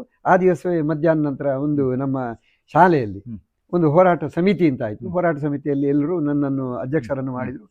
ಆ ನಂತರ ಅದು ಹೋರಾಟ ಬಹಳಷ್ಟು ಜೋರಾಗಿ ಆಗಿದೆ, ಬಹಳಷ್ಟು ಜೋರಾಗಿ ಆಗಿದೆ. ಯಾಕೆಂದ್ರೆ ಅದರಲ್ಲಿ ಅದು ಕ್ರಿಮಿನಲ್ನವರೆಗೂ ಹೋಗಿದೆ. ಅವರು ಆಮೇಲೆ ಏನು ಮಾಡಿದ್ರಂದ್ರೆ ಅಲ್ಲಿಯ ಒಂದು ಪೆರಾಬೆ ಅಂತ ಹೇಳುವುದು, ಕುಂತೂರು ಪೆರಾಬೆ ಪಂಚಾಯತ್ ಅಂತ, ಆ ಪಂಚಾಯತ್ನವ್ರದ್ದು ಅವರಿಗೆ ಸಪೋರ್ಟ್. ಅಲ್ಲಿ ಅವರು ಹೇಳೋದೇನೆಂದ್ರೆ ನಮ್ಗೆ ವಿದ್ಯುತ್ ಬೇಕು, 1,000 ಮನೆಗಳಿಗೆ ಪ್ರಯೋಜನ ಆಗುವ ವಿದ್ಯುತ್ತಿಗೋಸ್ಕರ ಈಗ 100-200 ಜನರು ವಿರೋಧ ಮಾಡಿದ್ರು. ಅದು ಗೋಗಟೆಯವರೆಲ್ಲ ಅವರ ಭೂಮಿ ಕಳ್ಕೊಳ್ತಾರೆ ಅಂತ ಹೇಳುವ ಒಂದೇ ಒಂದು ಸಣ್ಣ ಉದ್ದೇಶಕ್ಕೋಸ್ಕರ ಅವರು ಹೋರಾಟ ಮಾಡ್ತಾ ಇದ್ದಾರೆ. ಆದ್ರಿಂದ ಇದನ್ನು ಮುಂದುವರಿಸಬಹುದು ಅಂತ ಅವರು ಜಿಲ್ಲಾಧಿಕಾರಿಗಳು ಬಂದಿರುವಾಗಲೂ ಹೇಳಿದ್ದಾರೆ, ಮತ್ತೆ ನಮ್ಮ ಇಂಧನ ಇಲಾಖೆಯ ಅಧಿಕಾರಿಗಳು ಬರುವಾಗಲೂ ಹೇಳಿದ್ದಾರೆ. ಇದನ್ನೇ ಅವರು ಹೇಳಿದ್ದು. ಅವರು NOCಯೂ ಕೊಟ್ಟಿದ್ದಾರೆ. ಆದ್ರೆ ನಮ್ಮ ಹೋರಾಟವನ್ನು ನಾವು ಬಿಡ್ಲಿಲ್ಲ. ನಮ್ಗೆ ಒಂದು ವಿಶ್ವಾಸ ಇತ್ತು. ಮತ್ತೆ ನಮಗೆ ಆಗ ಕಾರ್ಯಪಡೆ ಅಧ್ಯಕ್ಷ ಅಂತ, ಪಶ್ಚಿಮ ಘಟ್ಟ ಕಾರ್ಯಪಡೆ ಅಧ್ಯಕ್ಷ ಅಂತ ಅನಂತ ಹೆಗಡೆ ಆಶೀಸರನ್ನು ಮಾಡಿದ್ರು. ಇದು ಯಡಿಯೂರಪ್ಪನವರು ಬಿಜೆಪಿಯ ಒಂದು ಸರ್ಕಾರ ಇರುವಾಗ ಆದ ವಿಷಯ. ಬಿಜೆಪಿಯ ಸರ್ಕಾರ ಇರುವಾಗಲೇ ಇವರಿಗೆ ಹಂಚಿಕೆಯೂ ಆದ್ದು. ಆದ್ರೆ ಈ ಪಶ್ಚಿಮ ಘಟ್ಟ ಕಾರ್ಯಪಡೆ ಅಂತ ಹೇಳುವ ಒಂದು ಇದನ್ನು ಸಂಘಟನೆಯನ್ನು ಅವರು ಮಾಡಿದ್ರು. ಅವರಿಗೆ ಅದಕ್ಕೆ ಅಧ್ಯಕ್ಷರಾಗಿ ಅನಂತ ಹೆಗಡೆ ಆಶೀಸರ, ಅವರು ದೊಡ್ಡ ಪರಿಸರವಾದಿ. ಉತ್ತರ ಕನ್ನಡದಲ್ಲಿ ಕೆಲವು ಬೇಡತಿ, ವರದಾ ನದಿ ಎಲ್ಲದರಲ್ಲಿಯೂ ಪ್ರಮುಖ ಪಾತ್ರ ವಹಿಸಿದಂತಹ ಅನಂತ ಹೆಗಡೆಯವರು ಅವರು ಪರಿಸರ ಹೋರಾಟಗಳಲ್ಲೆಲ್ಲ ಯಶಸ್ವಿಯಾಗಿದ್ದಾರೆ. ಅವರ ಮಾರ್ಗದರ್ಶನ ನಮಗೆ ಸಿಕ್ತು. ನಾವು ಪಶ್ಚಿಮ ಘಟ್ಟ ಕಾರ್ಯಪಡೆಗೆ ಬರೆದೆವು, ಈ ರೀತಿ ನಮ್ಮಲ್ಲಿ ಇದಾಗ್ತಾ ಉಂಟು. ನಾನು ನಿಮ್ಮಲ್ಲಿಗೆ ಬಂದು ಖುದ್ದು ಅದನ್ನು ಸಂದರ್ಶನ ಮಾಡಿ ನಿಮಗೆ ಮಾರ್ಗದರ್ಶನ ಮಾಡ್ತೇನೆ ಹೇಳಿದ್ರು. ಅವರು ಬಂದಿದ್ರು. ಅವರು ಹೇಳಿದರು, ನಮ್ಮ ಶಾಲೆಯಲ್ಲಿ ಮತ್ತೊಂದು ಮೀಟಿಂಗ್ ಮಾಡುವಾಗ ಅವರು ಹೇಳಿದರು, ನೋಡಿ, ಒಂದು ಪಂಚಾಯತ್ನವರು NOC ಕೊಟ್ಟ ಕೂಡಲೇ ಆಗುದಿಲ್ಲ. ನಿಮ್ಮ ಬೇರೆ ಬೇರೆ ನೀವೆಲ್ಲ ಸಂತ್ರಸ್ತರಾಗುವ ಪಂಚಾಯತ್ಗಳು ಕೂಡ ಇದಕ್ಕೆ ಅವಶ್ಯಕವೇ, ಅವರದ್ದು ಕೂಡ NOC ಸಿಗಬೇಕು. ನಿಮ್ಮಲ್ಲಿಯ ಪಂಚಾಯತಿನ NOC ಸಿಗದ ಹಾಗೆ ನೀವು ನೋಡಿಕೊಳ್ಳಿ. ನೀವು ಹೋರಾಟವನ್ನು ಕೈ ಬಿಡಬೇಡಿ. ಅರಣ್ಯ ಇಲಾಖೆಯವರು ಅಷ್ಟು ಸುಲಭದಲ್ಲಿ ಪರ್ಮಿಷನ್ ಕೊಡುವುದಿಲ್ಲ. ನೀವು ಹೋರಾಟವನ್ನು ಮಾಡಲೇಬೇಕು ಗೋಗಟೆಯವರೇ. ಇದಕ್ಕೆ ಹೋರಾಟವೇ ಮದ್ದು. ಮತ್ತೆ ನೀವೆಷ್ಟು ಜನ ಜಾಸ್ತಿ ಆಗ್ತೀರಿ ಅಷ್ಟು ಒಳ್ಳೆಯದು. ಹಾಗೆ ಒಂದು ಸಲ ನಮ್ಮ ಇಬ್ರಾಹಿಂ ಅಂತ ಜಿಲ್ಲಾಧಿಕಾರಿಯವರೇ ಬಂದರು. ಜಿಲ್ಲಾಧಿಕಾರಿಯವರು ಬರುವಾಗ ಅಲ್ಲಿಯ ಪಂಚಾಯತ್ ಮೆಂಬರ್ಸ್ ಅವರು ಇವರು ಅಲ್ಲಿಯ ಒಂದು ಸಭೆ ಮಾಡಿದರು. ಅವರು ಸಭೆ ಮಾಡುವಾಗ ಎಲ್ಲರೂ ಇಂಜಿನಿಯರ್ಸ್ ಎಲ್ಲ ಅವರವರ ಅಣೆಕಟ್ಟಿನ ಪರವಾಗಿ ಎಲ್ಲ ಅವರೆಲ್ಲ ಹೇಳುವಾಗ ನಮ್ಮ ಇಬ್ರಾಹಿಂರವರು ಅಜಿತ್ ಹೆಬ್ಬಾರ್ ಅಂತ ಇದ್ದಾರೆ. ನಿಮಗೆ ನಮ್ಮ ಅಜಿತ್ ಹೆಬ್ಬಾರ್ರ ಬಗ್ಗೆ ಹೊಸಮಠದ ಅಜಿತ್ ಹೆಬ್ಬಾರ್ ಅಂತ ಗೊತ್ತಿರ್ಬೋದು. ಅವರು ಪ್ರೊಫೆಸರ್. ಅವರು ಮೂಡಬಿದ್ರೆಯಲ್ಲಿಯೂ ಆಳ್ವಾಸ್ ಕಾಲೇಜಲ್ಲಿ ಪ್ರೊಫೆಸರ್ ಆಗಿದ್ರು. ಈಗ ಸದ್ಯಕ್ಕೆ ವಿವೇಕಾನಂದ ಕಾಲೇಜಲ್ಲಿಯೂ ಈಗ ಇದನ್ನು ಪ್ರಾಧ್ಯಾಪಕರಾಗಿದ್ದಾರೆ. ಅವರು ಹಿಂದಿನಿಂದ ಸ್ವಲ್ಪ ಮಾಹಿತಿಯನ್ನು ಹೇಳಲಿಕ್ಕೆ ಶುರು ಮಾಡಿದ್ರು. ಆಗ ಇಬ್ರಾಹಿಂರವರು ಕರೆದ್ರು, ಇಂಜಿನಿಯರೇ, ನೀವು ಎದುರಿಗೆ ಬನ್ನಿ, ನೀವು ಹೇಳುವುದರಲ್ಲಿ ಏನೋ ಸ್ವಲ್ಪ ಪಾಯಿಂಟ್ಸ್ ಉಂಟು ಅಂತ ಕಾಣ್ತಾ ಇದೆ ನನಗೆ, ನೀವು ಬಂದು ಹೇಳಿ ಅದನ್ನು. ಅವರು ಹೇಳಿದರು, ನೋಡಿ ಇವರು ಜಿಲ್ಲಾಧಿಕಾರಿಗಳೇ, ನಾವು ಇದನ್ನೆಲ್ಲ ಅಧ್ಯಯನ ಮಾಡಿದ್ದೇವೆ. TV ರಾಮಚಂದ್ರ ಅಂತ ಭಾರತೀಯ ವಿಜ್ಞಾನ ಸಂಸ್ಥೆಯವರು, TV ರಾಮಚಂದ್ರ ಹೇಳುವವರು ಇಲ್ಲಿ ಬಂದು ಅಧ್ಯಯನ ಮಾಡಿದ್ದಾರೆ. ಅವರು ಹೇಳಿದ್ದಾರೆ, ಇದು ಇಲ್ಲಿ ಸಾಧುವಲ್ಲ, ಇಟ್ ಈಸ್ ನಾಟ್ ಫೀಸಿಬಲ್ ಅಂತೆಲ್ಲ ಅವರು ಹೇಳಿದ್ದಾರೆ. ಮತ್ತೆ ನಮಗೆ ಪರಿಣೀತಾ ದಾಂಡೇಕರ್ ಅಂತ ಪುಣೆಯ ಒಬ್ಬ NGO, ಅವರು ನಮಗೆ ಮಾರ್ಗದರ್ಶನ ಮಾಡಿದರು. ನೀವು ಇದಕ್ಕೆ ಒಂದು ಕಾರ್ಬನ್ ಇದು ಅಂತ ಸಿಗ್ತದೆ ಅವರಿಗೆ. ಅದು ಕಾರ್ಬನ್ ಅಂದರೆ ಅವರಿಗೆ ಇದು ಸಿಗುದು ಏನ ಹಣಕಾಸಿನ ವ್ಯವಸ್ಥೆ, ಅದು ಅಲ್ಲಿಂದ ಇಂಟರ್ನ್ಯಾಷನಲ್ ಲೆವೆಲ್. ಆ ಇಂಟರ್ನ್ಯಾಷನಲ್ ಲೆವೆಲಿಗೆ ಅವರು ಕೆಲವನ್ನು ಪೇಪರ್ಸ್ ಅನ್ನು ಸಬ್ಮಿಟ್ ಮಾಡಿದ್ದಾರೆ. ಅದರಲ್ಲಿ ನಿಮ್ಮ ಸಮ್ಮತಿ ಇದೆ ಅಂತ ಅವರು ಬರೆದಿದ್ದಾರೆ. ಆದ್ರಿಂದ ಅದಕ್ಕೆ ನೀವು ಇದನ್ನು ಹಾಕ್ಬೇಕೀಗ, ಅಬ್ಜೆಕ್ಷನ್ ಹಾಕ್ಬೇಕು. ನಮ್ಮ ಇದು ಇಲ್ಲ, ಸಮ್ಮತಿ ಇಲ್ಲ ಅಂತ ನೀವು ಹಾಕ್ಬೇಕು. ಇದನ್ನು ಸದ್ಯದ ಇಲ್ಲಿಯ ಸಂಪೂರ್ಣ ಚಿತ್ರಣವನ್ನು ಅವರಿಗೆ ನೀವು ಕೊಡಬೇಕು. ಹಾಗೆ ನಾವೆಲ್ಲ ಅದನ್ನು ಕೊಟ್ಟೆವು. ಅನಂತ ಹೆಗಡೆಯವರ ಮಾರ್ಗದರ್ಶನ. ಮತ್ತೆ ಜಿಲ್ಲಾಧಿಕಾರಿಯವರು ಇಬ್ರಾಹಿಂ ಅವರು ಏನು ಹೇಳಿದ್ರಂದ್ರೆ, ನನಗೆ ಇಲ್ಲಿಯ ಇದನ್ನು ಎಲ್ಲ ನೋಡುವಾಗ ನಿಮ್ಮಲ್ಲಿಯೂ ಸತ್ಯ ಇದೆ ಅಂತ ಕಾಣ್ತದೆ. ಇಂಥದ್ದು ಒಂದು ವಿಷಯ ಉಂಟು. ನೀವೊಂದು 500 ಜನ ಇದಕ್ಕೆ ವಿರೋಧ ಮಾಡ್ತೀರಿ ಅಂತ ಹೇಳಿದ್ರೆ ನೀವು ನನಗೆ ನಿಮ್ಮ ಎಲ್ಲ ಇದನ್ನು ಕೊಡಿ, ಮಾಹಿತಿಯನ್ನು ಕೊಡಿ, ನೀವು ಎಷ್ಟು ಎಕರೆಗಳನ್ನೆಲ್ಲ ಮುಳುಗುತ್ತದೆ ಅಂತ ಹೇಳುವ ಮಾರ್ಗದರ್ಶನ ಕೊಡಿ. ನಮ್ಗೆ ಮಾಡಿಯೇ ಆಗ್ಬೇಕು ಅಂತ ಏನಿಲ್ಲ. ನಾವು ಗವರ್ಮೆಂಟ್ ಅಲ್ಲ, ಗವರ್ಮೆಂಟ್ ಅಂದ್ರೆ ಬೇರೆ, ನಾವು ಒಬ್ಬ ಅಧಿಕಾರಿ ಪರವಾಗಿ ಕೆಲಸ ಮಾಡುವವರು. ಆದ್ರೆ ನಾವು ಅವರ ಪರವಾಗಿಯೇ ಕೆಲಸ ಮಾಡುವುದಿಲ್ಲ, ಸತ್ಯವನ್ನು ನಾವು ಹೇಳಲೇಬೇಕಾಗ್ತದೆ. ಯಥಾರ್ಥ ಸ್ಥಿತಿಯನ್ನು ಅವರಿಗೆ ಕೊಡಬೇಕು, ನಾವು ರಿಪೋರ್ಟ್ ಮಾಡುವವರು. ಆದ್ರಿಂದ ನಾವು ಇದಲ್ಲ. ಅವರು ಇಬ್ರಾಹಿಂ ಜಿಲ್ಲಾಧಿಕಾರಿಯವರು ಇರುವಾಗ್ಲೂ ನಮಗೆ ಸಪೋರ್ಟ್ ಮಾಡಿದ್ರು. ಅದೇ ರೀತಿ ಮತ್ತೊಬ್ರು ಪ್ರಕಾಶ್ ಅಂತ ಇದ್ರು. ಪ್ರಕಾಶ್ ಅಂತ ಇರುವಾಗ ನಾವು ಒಂದು 80 ಬೈಕ್ ರ್ಯಾಲಿ ಮಾಡಿದೆವು ಮಂಗಳೂರಿಗೆ. ಅವ್ರು ಹೇಳಿದ್ರು, ನೋಡಿ ಸ್ವಾಮಿ, ನೀವು 80 ಜನ ಅಂದ್ರೆ ಒಂದು 150 ಜನ ಬಂದಿದ್ದೀರಿ ಬೈಕಲ್ಲಿ, ಈ ದೊಡ್ಡ ವಿಷಯ ಇದು ನೋಡಿ. ನಾನು ಇದನ್ನು ನಿಲ್ಲಿಸ್ಲಿಕ್ಕೆ ಆಗುದಿಲ್ಲಲ್ಲ, ನಾನೇ ನಿಲ್ಲಿಸುವ ಹಾಗಿದ್ರೆ ಏನಾದ್ರು ಮಾಡಬಹುದಿತ್ತು. ನೀವು ಇಷ್ಟು ಜನ ಬರಬೇಕಾದ ಅವಶ್ಯಕತೆ ಇರಲಿಲ್ಲ. ಆದ್ರೂ ತೊಂದರೆ ಇಲ್ಲ, ನೀವು ಬಂದದ್ದನ್ನೆಲ್ಲ ನಾನು ರಿಪೋರ್ಟ್ ಮಾಡ್ತೇನೆ. ಸತ್ಯ ಅಂತ ಒಂದು ಇದ್ರೆ ನಿಮ್ಮ ಗೆಲುವು ಆಗ್ತದೆ ಅಂತ ಹೇಳಿದ್ರು. ಅದು ಏನಾಯ್ತು ಅಂದ್ರೆ ಹೋರಾಟ ಮುಂದುವರಿಯಿತು. ಅದರ ಮಧ್ಯದಲ್ಲಿ ಅವರು ಗೇಟ್ ಅನ್ನು ಹಾಕಿದ್ರು. ಅದು ನಿಜವಾಗಿ ಆದ್ರೆ ಪಂಚಾಯತ್ ರಸ್ತೆ, ನದಿಗೆ ಇಳಿದು ನದಿಯಿಂದ ಆ ಕಡೆ ಹೋಗುವ ರಸ್ತೆ, ಬೇಸಿಗೆಯಲ್ಲಿ ಮತ್ತೊಂದು ಗ್ರಾಮಕ್ಕೆ ಹೋಗುವ ರಸ್ತೆ, ಅದನ್ನು ಅವರು ಬಂದ್ ಮಾಡಿದ್ರು. ಯಾರು? ನಮ್ಮ ಈ ಹೈಡಲ್ ಪವರ್ ಪ್ರಾಜೆಕ್ಟ್ನವರು. ಅದನ್ನು ನಾವು ತಹಶೀಲ್ದಾರರಲ್ಲಿ ಹೇಳಿ ಅದನ್ನು ತೆಗೆಸಿದೆವು. ತೆಗೆಸಿದಾಗ ಇವರೇ ತಹಶೀಲ್ದಾರರೇ ಬರಲಿಲ್ಲ, ಒಬ್ಬ ಸರ್ವೇಯರ್ ಅನ್ನು ಕಳಿಸಿದರು.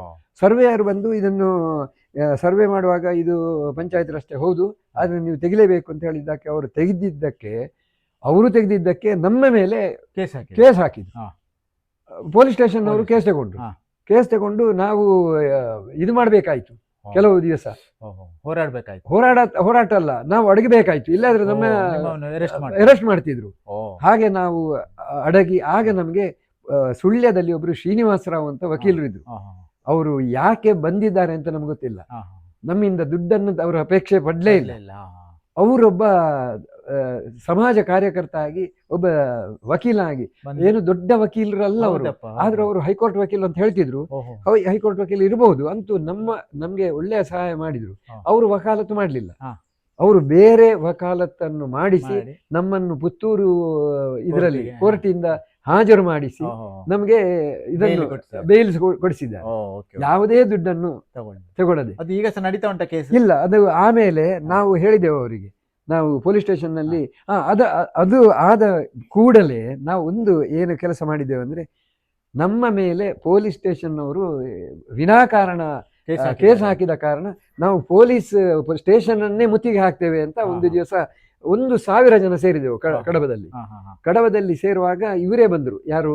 ನಮ್ಮ ಎಸ್ ಪಿ ಅವರು ಬಂದವರು ನಮ್ಮಲ್ಲಿ ಹೇಳಿದ್ರು, ಇಲ್ಲ, ನಮ್ಗೆ ಸರಿಯಾದ ಮಾಹಿತಿ ಇರಲಿಲ್ಲ, ಅಂತೂ ಅವರಿಗೆ ಪರ್ಮಿಷನ್ ಎಲ್ಲ ಆಗ್ಲಿಲ್ಲ, ಹೌದು, ಆದ್ರಿಂದ ಮತ್ತೆ ಇದನ್ನು ಮಾಡಿದ್ದು ಯಾರು ತಹಶೀಲ್ದಾರ್ ತೆಗೆಸಿದ್ದು ಅಂತ ಆದರೆ ನಾವು ನಿಮ್ಗೆ ಬಿ ರಿಪೋರ್ಟ್ ಕೊಡಿಸ್ತೇವೆ ಅಂತ ಹೇಳಿ ನಮಗೆ ಮತ್ತೆ ಕಟ್ಟೆ ಕಡೆಗೂ ಬಿ ರಿಪೋರ್ಟ್ ಸಿಕ್ಕಿತು.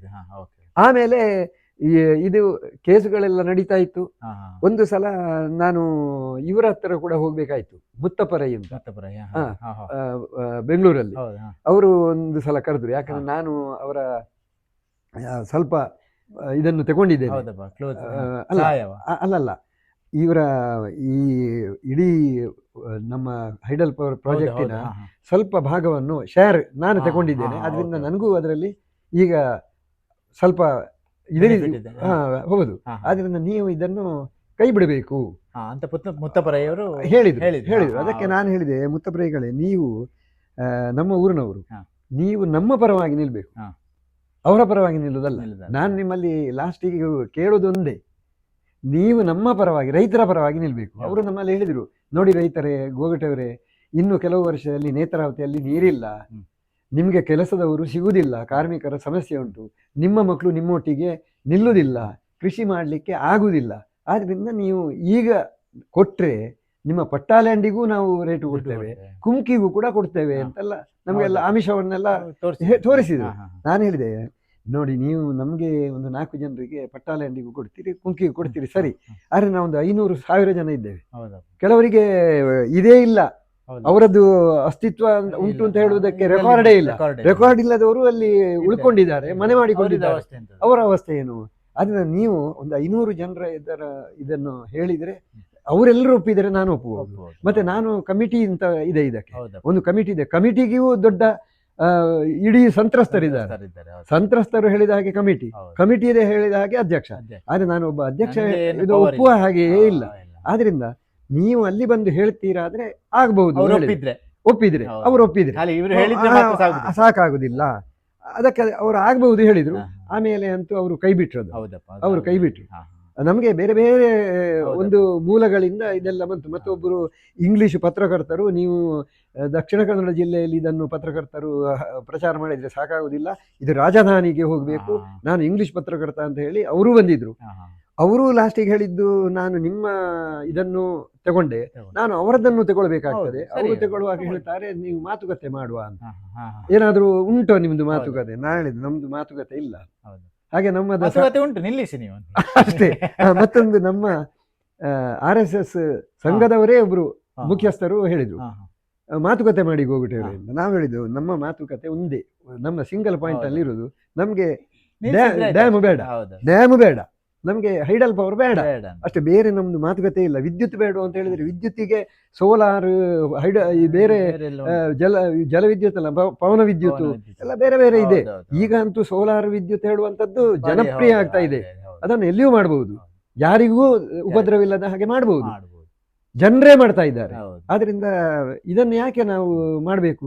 ಅದು ನಮ್ಮ ಇದಿರುವುದು. ಜನರಿಗೆ ತೊಂದರೆ ಕೊಟ್ಟು ಮತ್ತೆ ನಮ್ಮ ದಕ ಜಿಲ್ಲೆಯಲ್ಲಿ ಜಲವಿದ್ಯುತ್ ಯಶಸ್ವಿಯಾದ್ದು ಇಲ್ಲ, ಹೆಚ್ಚಿನ ಕಡೆ ಸೋಲಾಗಿದೆ. ಅಂತೂ ಅದು ಬಿದ್ದೋಯ್ತು.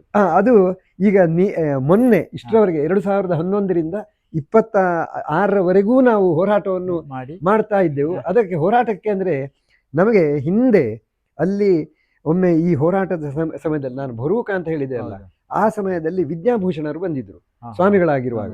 ಅವರು ಬಂದವರು ಇಲ್ಲಿ ನೀವು ಸತ್ಯನಾರಾಯಣ ಪೂಜೆಯನ್ನು ಮಾಡಿ ನೀವು ಯಶಸ್ವಿ ಆಗ್ತೀರಿ ಹೇಳಿದರು. ನಾವು ಪ್ರತಿ ವರ್ಷ ಸತ್ಯನಾರಾಯಣ ಪೂಜೆಯನ್ನು ಮಾಡ್ತಿದ್ದೆವು. ಯಾವಾಗ ಅಲ್ಲಿ ಗೇಟು ಮುರಿಯಲ್ಪಟ್ಟಿತು ಆ ದಿವಸ ನಮ್ಮಲ್ಲಿ ಒಬ್ಬ ಮೋಣಪ್ಪಗೌಡ ಅಂತ ಹೇಳುವವರು ಇದನ್ನು ನೆನಪಿಸಿದ್ರು. ಆನಿ ಸ್ವಾಮಿಲು ಬತ್ತಿನಾರು ಪಂತೇರಿ ಎಂಕ್ಲು ಸತ್ಯನಾರಾಯಣ ಪೂಜೆ ಮಾಲ್ಪಡು ಎಂಕ್ಲೋ ಮಲ್ಪಿಜೋ ನನ್ನಂಟ್ಲ ಮಲ್ಪುಕೋ ಅಂತ.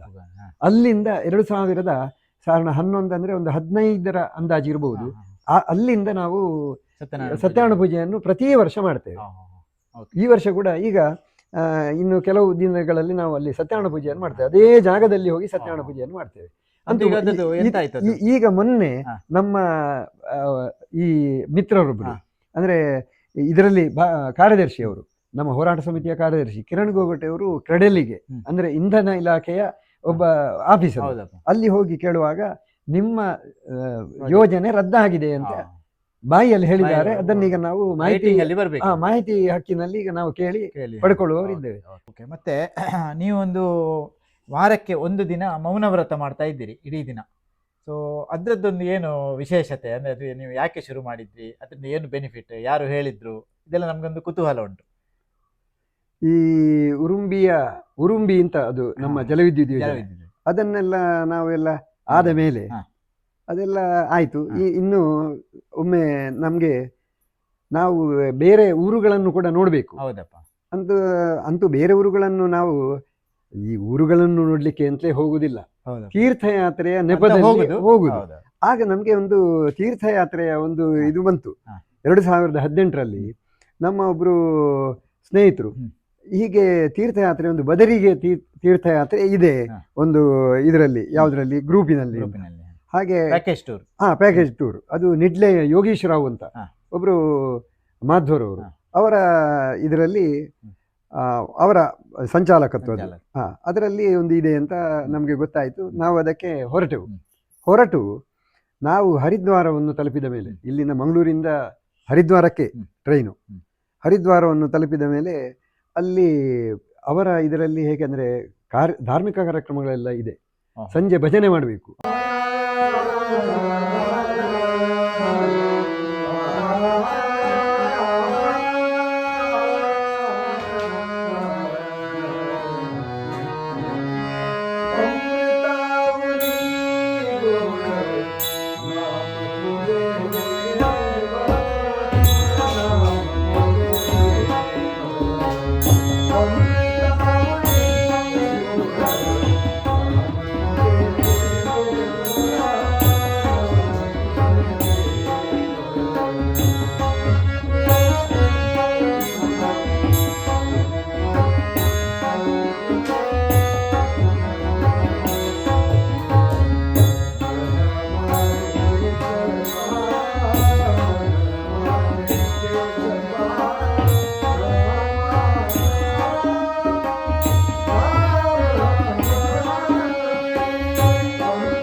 ಮಾಡುವವರು ಭಜನೆ ಮಾಡಬಹುದು ಎಲ್ಲರೂ. ಹಾಗೆ ಭಜನೆಯನ್ನು ಮಾಡ್ತಾ ನಾವು ಭಜನೆಯಲ್ಲಿ ಸ್ವಲ್ಪ ಆಸಕ್ತಿ ಜಾಸ್ತಿ. ಭಜನೆಯನ್ನೆಲ್ಲ ಆದ ಮೇಲೆ ನಮ್ಮೊಟ್ಟಿಗೆ ಕೊಕ್ಕಡದ ಡಾಕ್ಟರ್ ಮೋಹನ್ ದಾಸ ಗೌಡ ಅಂತ, ಸಾಧಾರಣ ಈಗ ಅವರಿಗೆ ಒಂದು 80ರ ಮೇಲೆ ಇರ್ಬೋದು, ಅಂತೂ ಆಗಲೇ 75 ಕಳೆದಿತ್ತು. ಅವರು ಹಿರಿಯ ವೃದ್ಧ ಡಾಕ್ಟರ್ ಅವರು, ನಮ್ಮ ಒಬ್ಬರು ಸ್ನೇಹಿತರು ಅವರು. ಅವರು ಏನು ಹೇಳಿದ್ರಂದರೆ, ಗೋಗಟೆಯವರೇ ನಿಮ್ಮ ಭಜನೆ ಬಹಳ ಖುಷಿ ಆಯಿತು ನಮಗೆ ಕೇಳಿ. ಅದರಲ್ಲಿ ಏನಂದರೆ ಆ ತನ್ಮಯತೆ ಮತ್ತು ಆ ಭಕ್ತಿ ಭಾವ ಎಲ್ಲ ಇದೆಯಲ್ಲ, ನಮಗೆ ಬಹಳ ಖುಷಿ ಆಯಿತು ಗೋಗಟೆಯವರೇ ಅಂತ ಹೇಳಿದರು. ಅದಕ್ಕೆ ನಾನು ಹೇಳಿದೆ, ಗೌಡ್ರೆ ನಿಮಗೆ ಖುಷಿ ಆಯಿತು ಹೌದು, ನನಗೆ ಏನಾಗ್ತದೆ ಅಂದರೆ ನಾನು ಒಬ್ಬ ಹೇಗಿನ ಜನ ಅಂದರೆ ಪ್ರತಿಯೊಬ್ಬನಲ್ಲಿ ನಾನು ಮಾತಾಡೋದು. ನನಗೆ ಸಣ್ಣ ಹುಡುಗ ಸಿಕ್ಕಿದ್ರು ಮಾತಾಡ್ತೇನೆ, ಹಿರಿಯರು ಸಿಕ್ಕಿದ್ರು ಮಾತಾಡ್ತೇವೆ. ಮತ್ತು ನನಗೆ ಯಾವ ವಿಷಯವೂ ಆಗ್ತದೆ, ಯಾವ ಕ್ಷೇತ್ರದ ವಿಷಯದಲ್ಲಿಯೂ ನಾನು ನಮ್ಮ ಇತಿಮಿತಿಯಲ್ಲಿ ಮಾತಾಡ್ತೇನೆ. ಹಾಗೆ ಹೌದು, ನಾನು ಈ ಮಾತುಗಾರಿಕೆಯಿಂದಾಗಿ ಈ ಸ್ವರವನ್ನು ಇಟ್ಟುಕೊಳ್ಳಿಕ್ಕೆ ಸ್ವಲ್ಪ ಕಷ್ಟ ಆಗ್ತದೆ ಅಂತ ಹೇಳಿದೆ. ಅದಕ್ಕೆ ಅವರು ಹೇಳಿದರು, ಅದಕ್ಕೆ ಉಪಾಯ ಉಂಟು ಗೋಗಟೆಯವರೇ, ಏನಂದರೆ ನೀವು ವಾರಕ್ಕೊಂದು ದಿವಸ ಉಪವಾಸ ಮೌನ ಮಾಡಿ ಅಂತ ಹೇಳಿದರು. ವಾರಕ್ಕೊಂದು ದಿವಸ ಮೌನ ಮಾಡಿ, ವಾರಕ್ಕೆ ಅದು ಯಾವಾಗಲೂ ಆಗಬಹುದು, ವಾರಕ್ಕೆ ಒಂದು ದಿವಸ ಮೌನ ಮಾಡಿದರೆ ನಿಮಗೆ ಸಂಗೀತಕ್ಕೂ ಒಳ್ಳೆಯದಾಗ್ತದೆ, ಆರೋಗ್ಯಕ್ಕೂ ಒಳ್ಳೆಯದು ಅಂತ ಹೇಳಿದರು ಅವರು. ಅದಕ್ಕೆ ನಾನು ಆಲೋಚನೆ ಮಾಡಿದೆ, ಆಯಿತು ಅಂತ ಹೇಳಿದೆ. ಅದು ಅವರು ಶುಕ್ರವಾರ ಹೇಳಿದ್ದು, ಮರುದಿವಸವೇ ಶನಿವಾರವೇ ಗೌಡ್ರೆ ನಾನು ನಾಳೆಯಿಂದಲೇ ಸ್ಟಾರ್ಟ್ ಮಾಡ್ತೇನೆ ಅಂತ ಹೇಳಿ ಶನಿವಾರದಿಂದಲೇ ಶುರು ಮಾಡಿದೆ. ಶನಿವಾರ ಮೌನ ಅಂತ. ಹೀಗೆ ಒಂದು ವರ್ಷ ಏನೋ ಶನಿವಾರ ಮೌನವನ್ನು ಆಚರಿಸಿದ್ದೆ ನಾನು. ಆದರೆ ಏನಾಯ್ತು ಅಂದರೆ, ಶನಿವಾರ ನಮ್ಮ ಬೆಂಗಳೂರಿನಲ್ಲಿ ಮೈಸೂರಿನಲ್ಲಿರುವ ಮಕ್ಕಳೆಲ್ಲ ಬರೋದು, ಮೊಮ್ಮಕ್ಕಳೆಲ್ಲ ಬರುವಾಗ ನಾನು ಮಾತಾಡದೇ ಇದ್ರೆ ಅದು ಸರಿಯಾಗುವುದಿಲ್ಲ. ಅವರು ಸಿಗುವುದೇ ನಮಗೆ ಶನಿವಾರ ಆದಿತ್ಯವಾರ. ಅದಕ್ಕೆ ನಾನು ಆಲೋಚನೆ ಮಾಡಿದೆ, ಇದು ಆಗಲಿಲ್ಲ, ಇದು ಶನಿವಾರವನ್ನು ನಾನು ಬಿಡಬೇಕು. ಶನಿವಾರ ಹೆಚ್ಚಾಗಿ ಶನಿವಾರ ಆದಿತ್ಯವಾರದ ದಿವಸ ಎಲ್ಲ ಫಂಕ್ಷನ್ಗಳು ಕೂಡ ಇರೋದು ಶನಿವಾರ ಆದಿತ್ಯ. ಅದರ ಬದಲಿಗೆ ಗುರುವಾರ ಚೇಂಜ್ ಮಾಡು ಅಂತ ಹೇಳಿ ನಾನು ಪರಶುರಾಮ ದೇವಸ್ಥಾನಕ್ಕೆ ಬಂದಿರುವಾಗ ಪರಶುರಾಮನಲ್ಲಿ ಒಂದು ಪ್ರಾರ್ಥನೆ ಮಾಡಿದೆ, ನಾನಿನ್ನು ಶನಿವಾರವನ್ನು ಬಿಟ್ಟು ಗುರುವಾರವನ್ನು ಆರಂಭಿಸ್ತೇನೆ, ಗುರುವಾರದಲ್ಲಿ ನನಗೆ ಯಶಸ್ಸು ತಂದು ಕೊಡಬೇಕು ಅಂತ ಅಷ್ಟೇ. ಏನು ದೊಡ್ಡ ವ್ರತ ಅಲ್ಲ ಅದು. ಅಂತೂ ಆ ಮೌನವನ್ನು ಈಗ ನಮ್ಗೆ ಮಾಡಿದ್ರೆ ಗೊತ್ತಾಗ್ಬೋದು ದೊಡ್ಡ ಅಂತೂ ಮೌನ ವ್ರತವನ್ನು ಈಗ ಆಚರಣೆ ಮಾಡ್ತಾ ಇದ್ದೇನೆ. ನನಗೆ 18ರಿಂದ ಆರಂಭಿಸಿದ್ದೇನೆ. 2018 ಅಂತ ಹೇಳಿದ್ರೆ ಈಗ 8 ವರ್ಷ ಆಯ್ತು. ಅದೇ ಇದೇ ಅಲ್ಲ, ನನಗೆ ಅದೇ ಸಂಗೀತದ ಮಟ್ಟಿಗೆ ಅಂದ್ರೆ ಭಜನೆಯ ಮಟ್ಟಿಗೆ ಈ ತುಂಬಾ ಮಾತಾಡಿ ಸ್ವರ ಹೋಗುವಂಥದ್ದು ಅದೆಲ್ಲ ಬಹಳ ಕಡಿಮೆ ಆಗಿದೆ. ಮತ್ತೆ ಆರೋಗ್ಯದ ಮಟ್ಟಿಗೂ ಒಳ್ಳೆದಾಗಿ ಮಾತ್ರೆ ತಿಂದರೂ ಕೂಡ ಆರೋಗ್ಯ ಆಗಿದ್ದೇನೆ. ಅದು ಮೌನದ ಕಾರಣ ಗೊತ್ತಿಲ್ಲ, ಅಂತೂ ಮೌನದಿಂದಲೂ ಸ್ವಲ್ಪ ಪ್ರಯೋಜನ ಆಗಿರ್ಬೋದು. ನಿಮ್ಮ ಮನೆಯವರಿಗೆ ತುಂಬಾ ಪ್ರಯೋಜನ ಆಗಿರ್ಬೋದಾ ಆ ದಿನ? ಮನೆಯವರಿಗೆ ಅಲ್ಲ ಏನಾದ್ರು ಹೇಳ್ತಾರ? ಮನೆಯವರಿಗೆ ಪೂರ್ತಿ ನೆಮ್ಮದಿ ಇಲ್ಲ. ಯಾಕಂದ್ರೆ ನಮ್ಮ ಸಂವಹನ ಆಗ್ಬೇಕಾದ್ರೆ ಸ್ವಲ್ಪ ಅವರಿಗೆ ಕಿರಿಕಿರಿ ಅನುಭವಿಸ್ತಾರೆ. ಆದ್ರೂ ಅವರ ಈಗ ನನ್ನ ಈ ಇದರಲ್ಲಿ ಯಾವುದರಲ್ಲಿ ನಮ್ಮ ಸಾಧನೆ ಅಂತ ನೀವು ಹೇಳುವ ಸಾಧನೆಯಲ್ಲಿ ನಮ್ಮ ಮನೆಯವರ ಒಂದು ಪಾಲಿದೆ, ಬೇಕು ಕೂಡ. ಮನೆಯವರ ಸಹಕಾರ ಇದರಲ್ಲಿ ಎಷ್ಟು? ಮನೆಯವರ ಸಹಕಾರ ತುಂಬಾ ಇದೆ. ಮನೆಯವರ ಸಹಕಾರ ಅಂದ್ರೆ ಅದೇ ನಮ್ಮನ್ನು ಆಗಾಗ ಎಚ್ಚರಿಸುವಂಥದ್ದು. ಯಾಕಂದ್ರೆ ನಾವು ಪೂರ್ತಿ ಸೇತುವೆಯಲ್ಲಿ ನಾನು ತಲ್ಲಿನ ಆಗಿರುವಾಗ ನಮ್ಮ ನೆರೆಮನೆಯ ನನಗೆ ಅಂದರೆ ಹಿರಿಯಣ್ಣ ಕೂಡ ಅವರು ಕುಟುಂಬದಲ್ಲಿ ಅವರೇ ಹೇಳ್ತಿದ್ರು, ಈ ವರ್ಷ ಅವನ ಆಸ್ತಿ ಎಲ್ಲ ಕಳ್ಕೊಳ್ತಾನೆ, ಯಾಕಂದ್ರೆ ಅವನು ಅಷ್ಟೂ ಅದರಲ್ಲಿ ತಲ್ಲೀನ ಆಗಿದ್ದಾನೆ, ಮಗ್ನ ಆಗಿದ್ದಾನೆ, ವಿಷಯವೇ ಇಲ್ಲ ಅಂತ. ಆದ್ರೆ ನಮ್ಮ ಒಂದು ಇತಿಮಿತಿಯಲ್ಲಿ ಇತ್ತದು, ಅದು ನಮ್ಗೆ ಗೊತ್ತಿತ್ತು. ಆದ್ರೂ ಭಾವಿಸುವವರು ಹಾಗೆ ಭಾವಿಸುವಂಥದ್ದು ಕೂಡ. ಅದೇ ನಾನೊಂದು ಕೇಳು, ನಿಮ್ಗೆ ಈ ಸಮಾಜ ಸೇವೆಯಲ್ಲಿ ನೀವು ನಿರತರಾಗಿರುವಾಗ ನಿಮ್ಮ ಮಕ್ಕಳ ಎಜುಕೇಶನ್ ಅದ್ರ ಬಗ್ಗೆ ಓಡಾಡ್ಲಿಕ್ಕೆ ಎಲ್ಲ ನಿಮ್ಗೆ ಅದು ಕಷ್ಟ ಆಗ್ಲಿಲ್ವಾ ಅಲ್ಲ, ಅಥವಾ ಅದನ್ನೆಲ್ಲ ಯಾರು ನಿರ್ವಹಿಸಿ? ನೋಡಿ, ನಾನು ಸಮ್ಮೇಳನದಲ್ಲಿ ಭಾಗಿಯಾಗಿರುವಾಗ 98ರಲ್ಲಿ ನಮ್ಮ ದೊಡ್ಡ ಮಗನದು SLC PUC ಆಗಿತ್ತು. ಆಗ ನನ್ನ ತಂಗಿಯ ಕೇಳಿದ್ದು ಏನಂದ್ರೆ, ಅಣ್ಣ ನೀವು CET ಅದರ ಬಗ್ಗೆ ಎಲ್ಲ ಆಲೋಚನೆ ಮಾಡಿದ್ದೀರೋ? ನಿಮ್ಮ ಮಗ PUC ಎಲ್ಲ ಆಗಿ ಈಗ ಇನ್ನು ಇಂಜಿನಿಯರಿಂಗ್ ಏನೋ ಅದರ ಬಗ್ಗೆ ನೋಡಿ. ನಾನು ನಿಜವಾಗಿ ಹೆಚ್ಚು ಅದರಲ್ಲಿ ಆಲೋಚನೆ ಮಾಡಿರ್ಲಿಲ್ಲ. ಅವರವರ ಹೋಗ್ತದೆ ಅಂತ. ಮತ್ತೆ ಅವನು ಅದೇ ಆ ಸಂದರ್ಭದಲ್ಲಿ ಅವನು CET ಬರೆದ, ಅವನಿಗೆ ಬಹಳ ರ್ಯಾಂಕಿಂಗ್ ಒಳ್ಳೇದು ಅಂತಲ್ಲ, ಅಂತೂ ಒಳ್ಳೆ ರ್ಯಾಂಕ್ ಒಳ್ಳೆ ರ್ಯಾಂಕೇ ಸಿಕ್ಕಿತು. ಅಂಬೇಡ್ಕರ್ ಕಾಲೇಜಲ್ಲಿ ಸೀಟು ಸಿಕ್ಕಿತು. ಅಂತೂ ನಮಗೆ ದೇವರು ಕೈ ಬಿಡ್ಲಿಲ್ಲ. ಈಗ ನಾನು ಹೇಳೋದು, ಒಂದು ಪ್ರಯತ್ನ ಅತಿಯಾದ ಪ್ರಯತ್ನ ಬೇಕು. ಇಲ್ಲದಿದ್ದರೆ ಸಂಪೂರ್ಣ ದೇವರ ಮೇಲೆ ದೇವರ ಅನುಗ್ರಹ ಬೇಕು. ನನಗೆ ಸಿಕ್ಕಿದ್ದು ದೇವರ ಅನುಗ್ರಹ. ಇದರ ಮಧ್ಯದಲ್ಲಿ ನಾನು ಕಳೆದ ವರ್ಷ ಒಂದು ಆದ ಘಟನೆಯನ್ನು ನಿಮಗೆ ಹೇಳ್ತೇನೆ. 2025 ಕಡಬ ತಾಲೂಕು ಸಾಹಿತ್ಯ ಸಮ್ಮೇಳನಕ್ಕೆ ಸಾಹಿತ್ಯ ಸಮ್ಮೇಳನದ ಸರ್ವಾಧ್ಯಕ್ಷತೆಯನ್ನು ಗೋಗಟೆಯವರೇ ನೀವು ವಹಿಸಬೇಕು ಅಂತ ನಮ್ಮಲ್ಲಿ ಬಂದು ನಮ್ಮ ಕಡಬ ತಾಲೂಕು ಸಾಹಿತ್ಯ ಇವರು ಹೇಳಿದರು, ಪರಿಷತ್ನವರು ಹೇಳಿದರು. ನಾನು ಹೇಳಿದೆ, ನಾನು ಸರಿಯಾಗಿ ಭಾಷಣ ಮಾಡಲಿಕ್ಕೆ ಬರದ ಜನ, ನಾನು ಪುಸ್ತಕಗಳನ್ನು ಬರೀಲೇ ಇಲ್ಲ. ಅಂಥದ್ರಲ್ಲಿ ನಾನು ಸಾಹಿತಿಯೇ ಅಲ್ಲ, ನನ್ನನ್ನು ನೀವು ಸರ್ವಾಧ್ಯಕ್ಷತೆ ಅಂತ ಹೇಳ್ತೀರಲ್ಲ, ಯಾಕೆ ಅಂತ. ನೋಡಿ ಗೋಗಟೆಯವರೇ, ನೀವು ಏನು ಹೇಳುವುದಂತ ನಮಗೆ ಗೊತ್ತಿದೆ, ನೀವು ಏನು ಅಂತ ಹೇಳುವಂಥದ್ದು ನಮ್ಗೆ ಗೊತ್ತಿದೆ. ಮತ್ತೊಂದು, ನೀವು ಸಾಹಿತ್ಯವನ್ನು ಮಾಡದಿದ್ರು ಸಮಾಜ ಸೇವೆ ಕೂಡ ಸಾಹಿತ್ಯದ ಒಂದು ಅಂಗವೇ. ಮತ್ತೆ ನೀವೊಂದು 2 ಪುಸ್ತಕವನ್ನು ಬರೆದಿದ್ದೀರಿ. ನೀವು ಬರೀಲೇ ಇಲ್ಲ ಅಂತ ಹೇಳಿದ್ದಕ್ಕೆ 2 ಪುಸ್ತಕವನ್ನು ಬರೆದಿದ್ದೀರಿ. ಒಂದು ಸೇತುವೆ ಬಗ್ಗೆ ಬರೆದಿದ್ದೀರಿ, ಒಂದು ನಿಮ್ಮ ಈ ಉರುಂಬಿ ಹೋರಾಟದ ಬಗ್ಗೆ ಬರೆದಿದ್ದೀರಿ. ಅದು ಸಾಕು. ನೀವು ಏನೂ ಮಾಡಲಿಲ್ಲ ಅಂತ ಹೇಳಬೇಡಿ, ನೀವೇನು ಮಾಡಿದ್ದೀರಿ ಹೇಳುವಂಥದ್ದು ಅದು ನಮಗೆ ಬಿಟ್ಟದ್ದು. ಹಾಗಿದ್ರೆ ಸರ್, ಅವರು ನಮ್ಮಿಂದ ತುಂಬ ದೊಡ್ಡವರು, ಶೇಷಪ್ಪರೈಗಳು ಅಂತ. ಅವರು ನಮಗೆ ನನ್ನ ಮಕ್ಕಳ ಗುರುಗಳು. ನಮ್ಮ ರಾಮಕುಂಜದಲ್ಲಿ ನಮ್ಮ ಮಕ್ಕಳಿಗೆ ವಿದ್ಯಾಭ್ಯಾಸ ಕೊಡಬೇಕಾದ್ರೆ ಅವರದ್ದು ಪ್ರಮುಖ ಪಾತ್ರ ಇದೆ ಅದರಲ್ಲಿ. ಹಾಗಿರುವಾಗ ನಾನು ಹೇಳಿದೆ, ಗುರುಗಳೇ, ನಿಮ್ಮ ಒಂದು ಇದನ್ನು ಯಾವುದು ಇದು ನನಗೆ ಕೊಟ್ಟ ಆದೇಶ ಅಂತ ನಾನು ಭಾವಿಸ್ತೇನೆ.